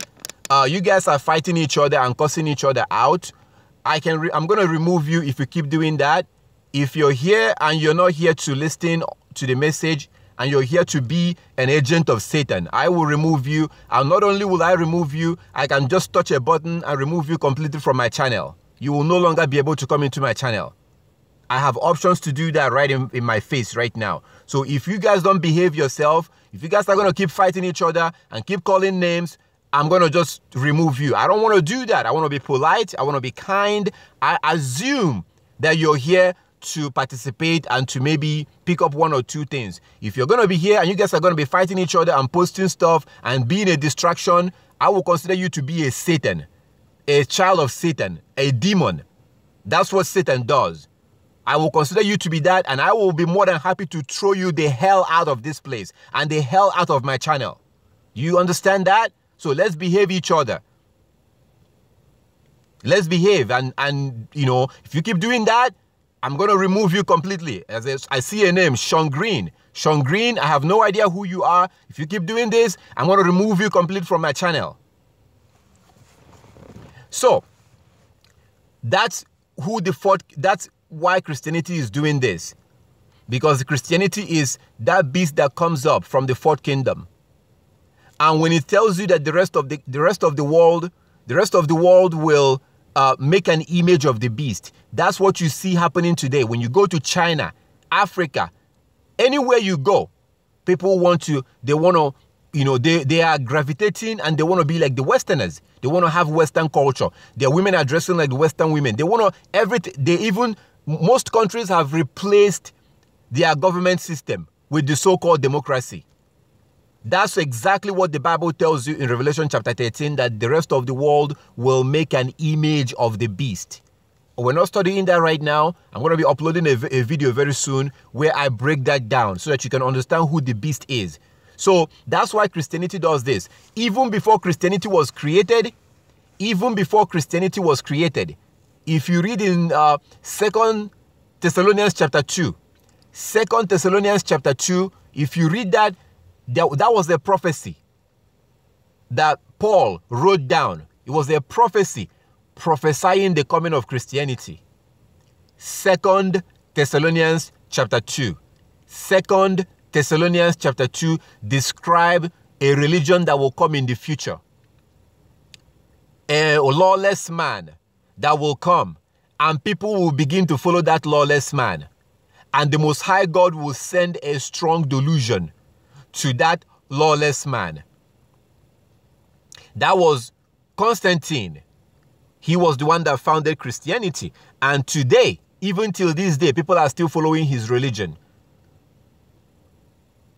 So these people don't give a damn about Paul's writings. Don't fall for their game, because they are only picking and choosing the ones that suit them. Paul said in 1 Corinthians, I'm sure you probably don't know this one, 1 Corinthians chapter 7, verse 36, Paul said that if a girl, as soon as a girl sees her period, she is ready for marriage. Have you ever had your pastor preach that? No. They only pick and choose the ones that suit them. That's the reason why they would tell you that Paul was preaching against circumcision, preaching against this. They say that Paul, they will quote, and somebody quoted for me Romans chapter 3 verse 28. That said that not by faith. We're not saved by faith. We're saved by faith and not by works. And, and then I took him to Romans chapter 2 verse 13. He read that and he was like, well, this will probably be a mistranslation. This is a contradiction. And I was like, no, it's not a contradiction. It's just that you don't understand Paul's writings. Instead of being humble and trying to understand it, to just reject it is arrogant. That's arrogant. That's not, you will not understand it with that kind of an attitude. Again, I pose the same question I posed to the brother, to everyone else. For those of you that do believe that out there, if you believe that Paul was a false prophet and all that, then that means that Yeshua sent us a false prophet. That's what it means. But Paul did not teach against circumcision. He did not do that. I'm not going to deal with, talk about, I spend this time to really do this so that you can understand, to tell you why Christians are doing this, why Christians are pushing this. And anybody who is scared of being circumcised because you think, oh, it's going to be painful, it's going to hurt, and you begin to look for loopholes, you are most likely to believe,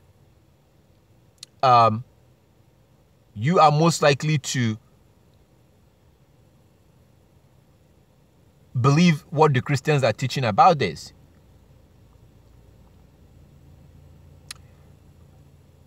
Let's see. All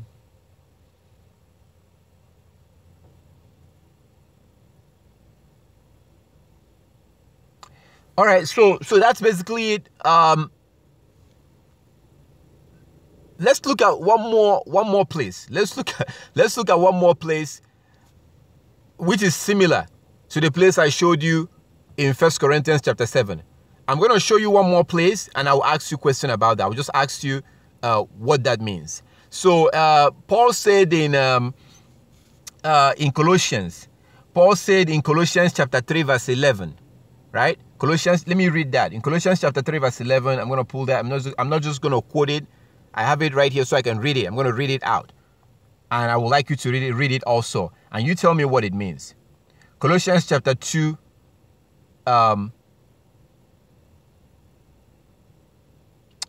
in Colossians chapter 2,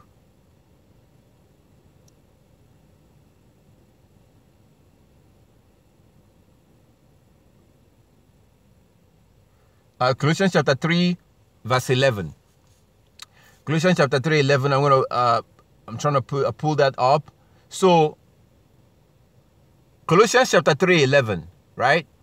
Colossians 3 11. Please, everyone, look at your Bible and read this.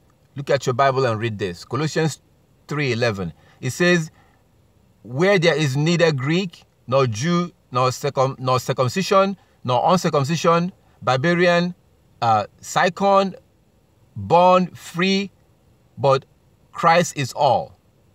So Paul is saying right here, Christ is all and in all. So when Paul says that where there is neither Greek nor Jew, circumcision or uncircumcision, when Paul says something like this, does that mean that the Jews never existed or that the Jews have been abolished? Is that what that means? All of a sudden, we no longer have the Greeks. Because you see this being put in the same context with circumcision and uncircumcision. So when Paul is using circumcision, to put in the same category, using people, the Greeks, the Jews, and telling you that these people, basically, all is just, everybody is now the same in Christ. So does that mean that the Jews no longer exist? Because the Most High said that he will gather his people from the four corners of the earth.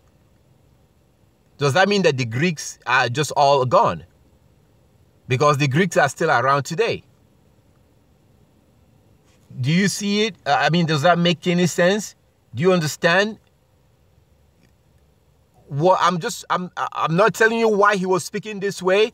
I've tried to explain to you why he was speaking this way, but you see him saying that there's no longer circumcision. There's no longer circumcision anymore. Circumcision or uncircumcision. Jews or Gentiles.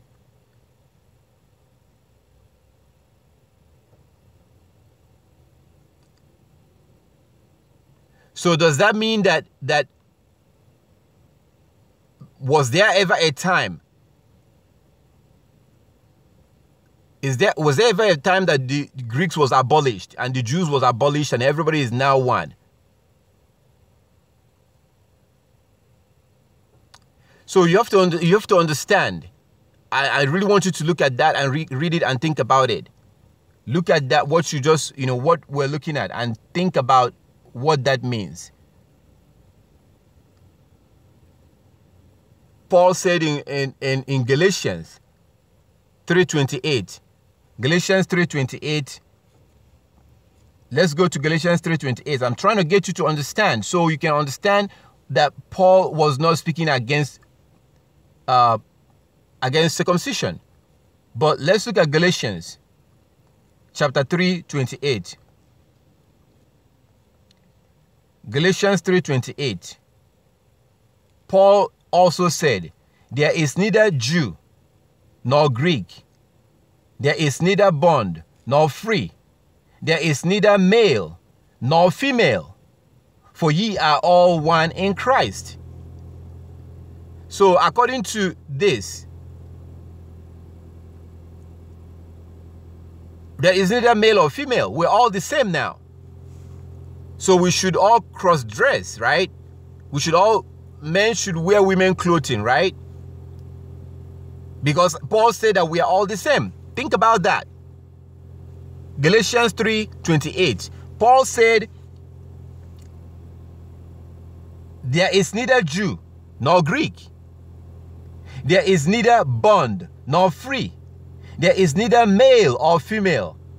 For ye are all one in Christ Yeshua, or in Christ Yeshua HaMashiach. So my question to you is, if Paul did say this, and then you go to 1 Corinthians chapter 11, Paul then begins to talk about men and women.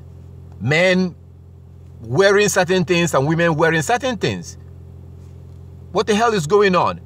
It's either Paul was crazy and a lunatic that don't know what he was talking about writing. Like he will come here, he will write something, and then he will go somewhere else and then contradict himself.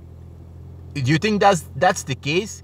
If that was the case, why didn't the people that was around pick those up? Why did Peter approve of Paul in 2 Peter chapter 3?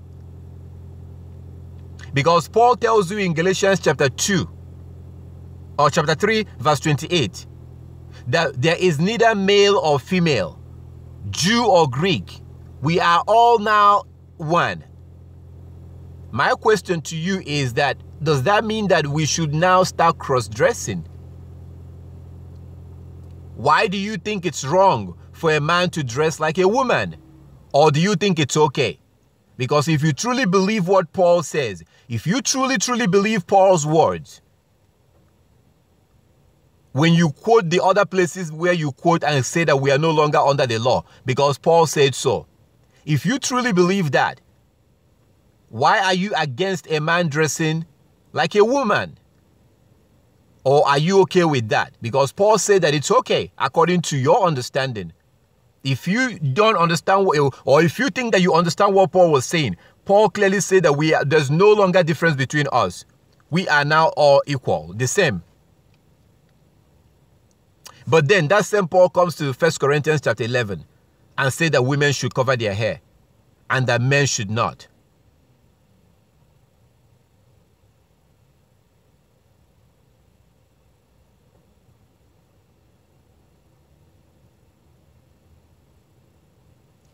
I'm just showing you these places just so you see that Paul's writings are, if you don't understand the Torah, if you don't understand, all right, Sister Hannah Jones, I'm going to have to say goodbye to you. If you don't understand Paul's writing, if you don't understand the Torah, the law, you cannot understand Paul's writing, because Paul's writings was actually based from the Torah. I know that you may be like, what? His writings was like the writings of many apostles, was really trying to get you to keep the law. Like when you look at Romans chapter 3, or Romans chapter 7, verse 1 to 3. If you look at Romans chapter 7, pardon me. All right.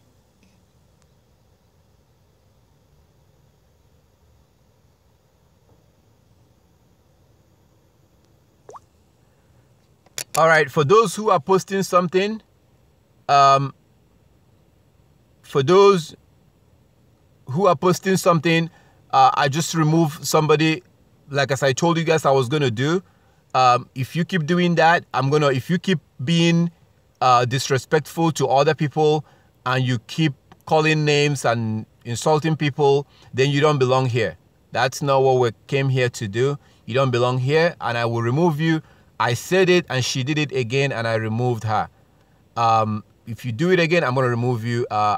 She's basically an agent of Satan that came here to interrupt what we're doing. You don't have to be here. You don't need to be here. You can go to what is his, I don't know his website. You can go to Joel Osteen, go to his website or YouTube channel, and he will tell you, things that you want to hear and things that will make you feel good. If you want to hear things that will make you to feel good, if you don't want to be offended, you are at the wrong channel right now.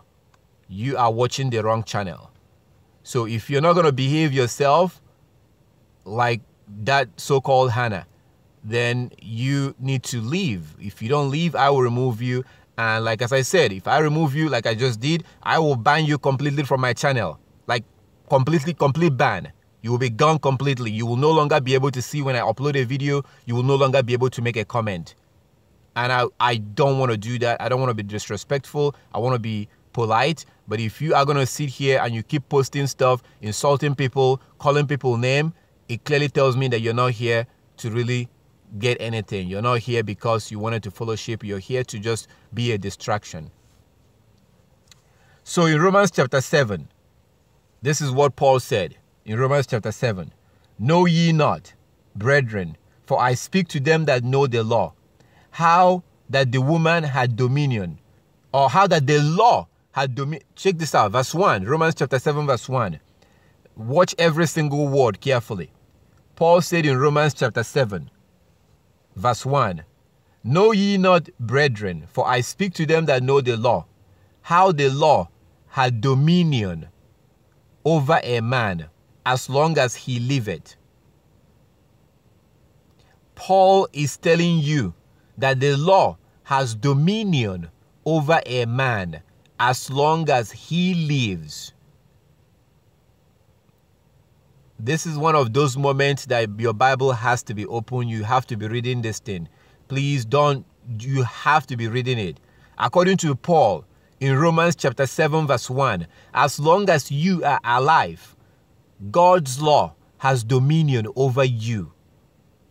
Now, wasn't that St. Paul, wasn't he the one that said that we're not under the law? So which one is it? The problem is that people are picking and choosing, because when Paul tells you that you're not under the law, he wasn't talking about God's law. He's talking about the law of sin. Paul talked about multiple laws. Paul talked about the law of the Most High. He talked about the law of sin, law of lawlessness. When you disobey God's law, you are under the law of sin. That's the law. When we accept Yeshua, we are no longer under that law of sin. Check out Romans chapter, if you keep going in this Romans chapter 7, you'll see. So anyway, it says in verse 1, that law has dominion over a man as long as he lives. And to make sure that he tells you the law he's talking about the law of the Most High. He goes on to explain that law to you. Romans chapter 7, verse 2. For the woman which had an husband is bound by the law to her husband, as long as he liveth. But if the husband is dead, she is loose from the law of her husband. Verse 3, Romans chapter 7, verse 3. So then, if while her husband liveth, she be married to another man, she shall be called an adulteress. But if her husband be dead, she is free from that law, so that she is no adulteresses, though she be married to another man. Now you go over to Deuteronomy chapter 22. You will see the law that Paul was talking about. The law that he was referring to is found in Deuteronomy chapter 22. That's the law that Paul was referring to. You might want to read Deuteronomy chapter 22, starting from verse 13. From verse 13 to 21, Yah gives you a different scenario when it comes to marriage. Then from verse 21 or verse 22 all the way to verse 28 gives you a full detailed information. That's where Paul got his information from. The reason why Paul was able to tell you what he told you in Romans chapter 7 verse 1 to 3 was because of Deuteronomy chapter 22. Now, if you don't know about Deuteronomy chapter 22, you will not understand anything that Paul just said in Romans chapter 7, verse 1 to 3. It will not make any sense to you. Paul is, if you understand Deuteronomy chapter 22, Deuteronomy 22, and then you see what Paul was saying in Romans chapter 7, that's not going to fly with Christians. They will not do this. They will not accept it. But Paul wrote it. It's from Paul. Why wouldn't they accept this? So you have to understand that they're picking and choosing. They are picking and choosing the ones, and it's a game. It's a scam. It's a game. These people don't give a damn. They do not care about the law of the Most High. They don't care about his laws. And what they're basically doing is that they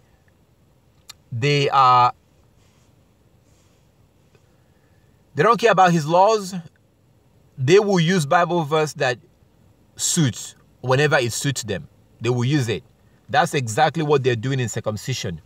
And if you buy into this and you refuse to be circumcised, you are a fool. You will be a fool not to be circumcised.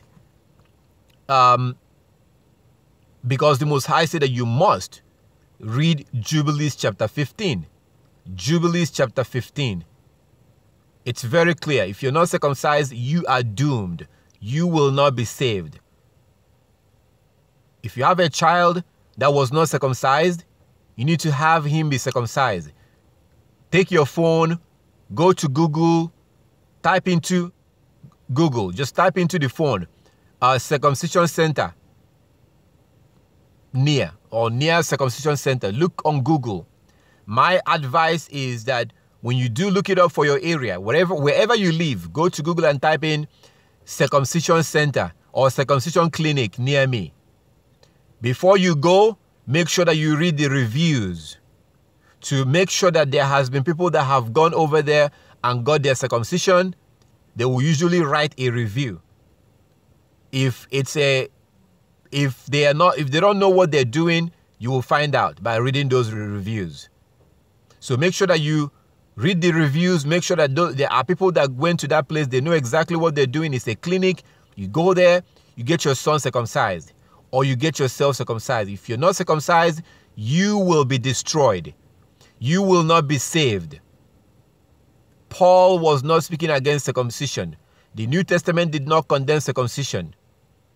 If you're not circumcised, you will be destroyed, and it's a foolish thing to do. It's a foolish thing. If you are a Christian, keep on deceiving yourself, keep on deluding yourself and thinking that there's going to be a loophole or a way out against this. You need to go get yourself circumcised, period. This is very, very important. And for those that have children, like the sisters that answered earlier when I asked them if their children were circumcised, for those of you who have children that are circumcised, for those of you brothers that are circumcised, please try to get other people, try to wake them up. Again, you can simply copy Jubilees chapter 15 and email it to them. If you know of anyone who is about to have a baby, who is thinking of having a baby, you need to have them be circumcised. They need to be circumcised. It's very, very important. You need to encourage them. You have to do this. Now, are they going to listen to you? Probably not. But at least you will know that you've done your part. You will know that you've done what you're supposed to do. In Ezekiel chapter 44, if you go to Ezekiel, look at what the Most High said about circumcision in Ezekiel. This is to show you how serious this is.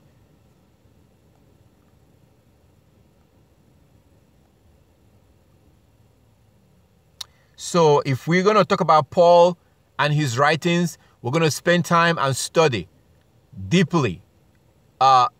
Focus on Paul. Right now,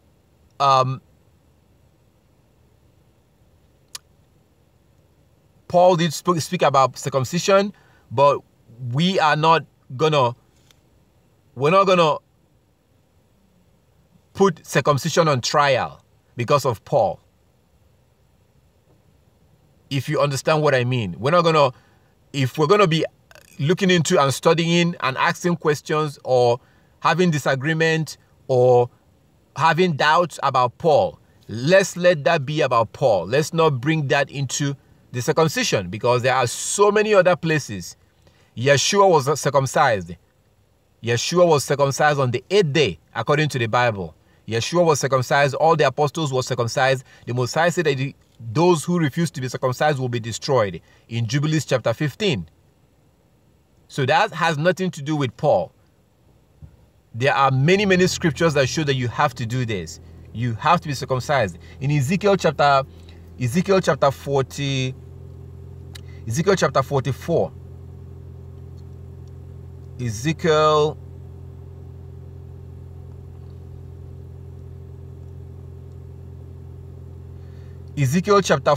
look at what the Most High said in Ezekiel chapter 44. And we love to, it's interesting how we love to lie. I will call it a lie at this point for those who don't really believe it. Anyone who opens their mouth and say that God does not change, if you say that he doesn't change, and then you turn around and say that some laws has been done away with, you are a liar.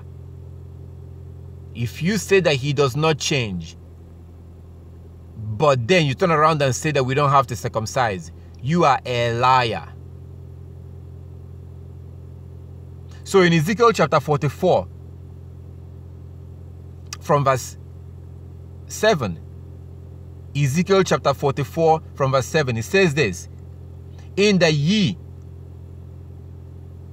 actually let's start from verse 6 so we can get what the Most High is saying. Ezekiel chapter 44 from verse 6, and thou shalt say to the rebellious, even to the house of Israel. Yah is speaking to prophet Ezekiel to speak to the people. Ezekiel chapter 44 from verse 6, and you shall say to the rebellious, even to the house of Israel, thou says Yah Elohim, O ye house of Israel, let it suffice you of all your abominations.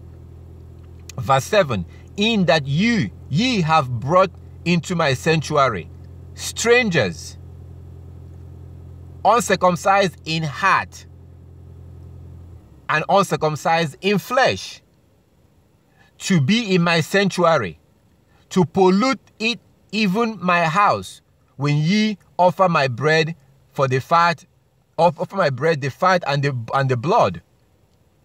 And they have broken my covenant because of all your abominations. Verse 8, Ezekiel 44 verse 8, and ye have not kept the charge of mine holy things, but ye have set keepers of my charge in my sanctuary for yourselves. Verse 9, Ezekiel chapter 44 verse 9, thou says Yah Elohim, no stranger, uncircumcised in heart, nor uncircumcised in flesh, shall enter into my sanctuary, of any stranger that is among the children of Israel. So the Most High is saying in Ezekiel chapter 44, he was accusing the Israelites of bringing in strangers. These are non-Israelites, non-Hebrew Israelites, the Gentiles. The Most High God was accusing the Hebrews of bringing strangers into his sanctuary who are not circumcised in the heart or on their flesh. Meaning that they have not humbled themselves down to keep the laws, all the laws of the Most High. They have not humbled themselves like most Christians. They are being rebellious to the law of God. You cannot bring people like that into the sanctuary of the Most High. They are not circumcised in their heart. And they are not also circumcised on the flesh. Physical circumcision. In verse 9 of Ezekiel chapter 44, your God said that the only people who will be allowed into his sanctuary are those who are circumcised in their heart and on their flesh. So if you have a Gentile who keeps all the laws perfectly, they are circumcised in their heart. If they keep all the laws with all their heart and with all their soul, they are circumcised in their heart. But if they refuse to be circumcised, if they refuse to take those flesh from their penis, they are uncircumcised on the flesh. All the laws they are keeping is waste of time. You have to be circumcised in the heart and in the flesh. And the Most High made it very clear that those who refuse to be circumcised in the flesh and in the heart, They are not allowed to come into his sanctuary. Now, if you go to the Acts of Apostles, when the Hebrews saw Paul with a couple of Gentiles, they accused him of bringing those Gentiles into the sanctuary, even though he did not do that. But they accused him of doing that because they were looking for ways to stone him, because Paul was preaching the law. Paul tells you in Romans 2:13 that on the judgment day, those who will be justified by the Most High God are those that kept the law. The entire context of Romans chapter 2 was talking about the judgment day. In verse 13, Paul tells you that not the hearers of the law are just, but the doers of the law will be justified. It's either Paul was crazy and a lunatic, or maybe people of today does not understand what he was writing. Paul tells you in Romans chapter 6, verse 1, are we going to continue breaking God's law that grace may abound? He said, God forbid. Paul did not teach against Yah's law. He was accused in Acts of Apostles of bringing Gentiles into the temple. He did not do that, and they didn't even see him do it. They just saw him on the street with a couple of Gentiles, and they assumed that he must have taken them. If he came into town with them, then he must have taken them into the temple, because the Messiah said that the Gentiles are not allowed to go into the temple, uncircumcised in the flesh and in the heart.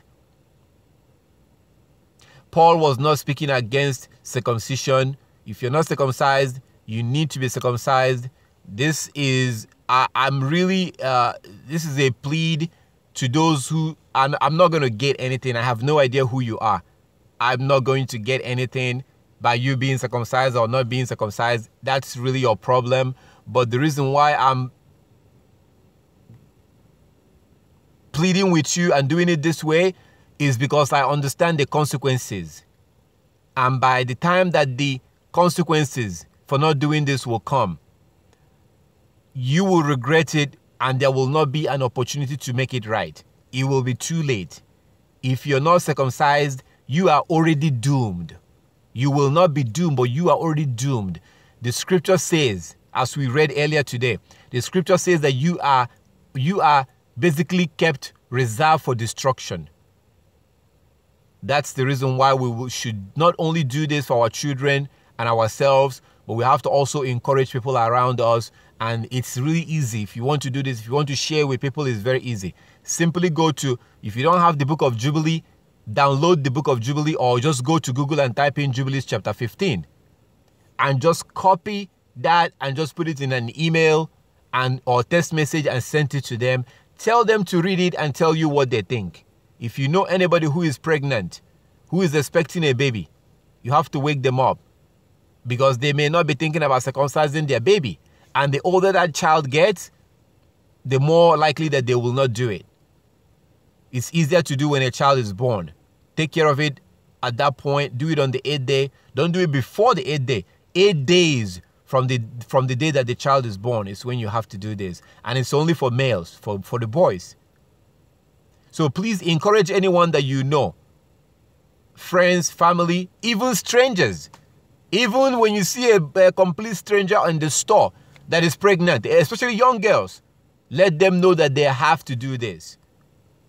You can start up a conversation, compliment them, say whatever you want, compliment them, but remind them, ask them, are they planning to circumcise their baby? Is it going to be a boy or girl? Now people can find out what it's going to be. I don't really like the idea of doing ultrasound and finding out. I think, it should be left the way it's supposed to be, which is, you wait, whatever you have on that day, you see it. But anyways, you can use that, find out, is it going to be a boy or girl? If it's a boy, okay, are you thinking of circumcising? Because it's very important that you do that. They may end up telling you, oh, no, I'm not really religious. I'm not religious. It's not a religious issue. Right now, everybody is doing whatever they want and thinking that God's law is some religious laws that doesn't apply to anyone, everyone. That's not true. The circumcision applies to everyone. So I encourage you not only to circumcise your children if you have some children that are not circumcised, or if you're a brother, if you're a man, get circumcised. Look it up. Go do it. It's not going to take you much. And also, for everyone else, whenever you see somebody who is expecting a baby, please encourage them to do this.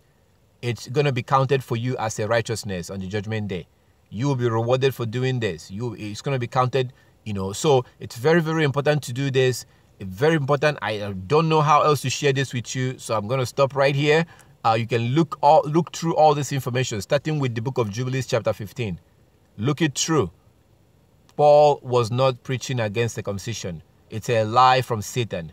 Paul, the apostle, was not, because Paul tells you, in 1 Corinthians chapter 7, 1 Corinthians chapter 7, he said, if you are called, meaning that by the time you were saved or your eyes was open, with the time that the Most High calls you, you realize what's going on and you realize the truth. If you were uncircumcised, do not be circumcised.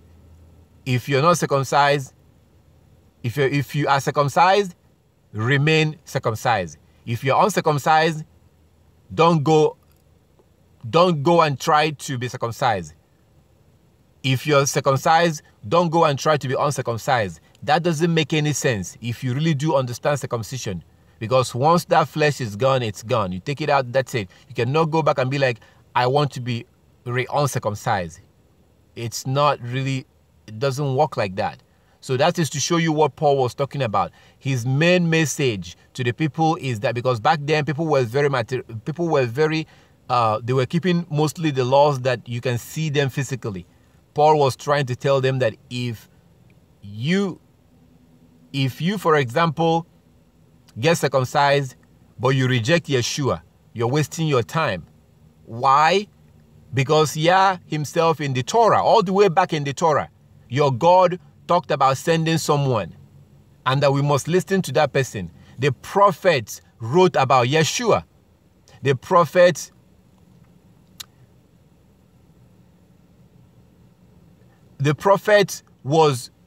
wrote about Yeshua.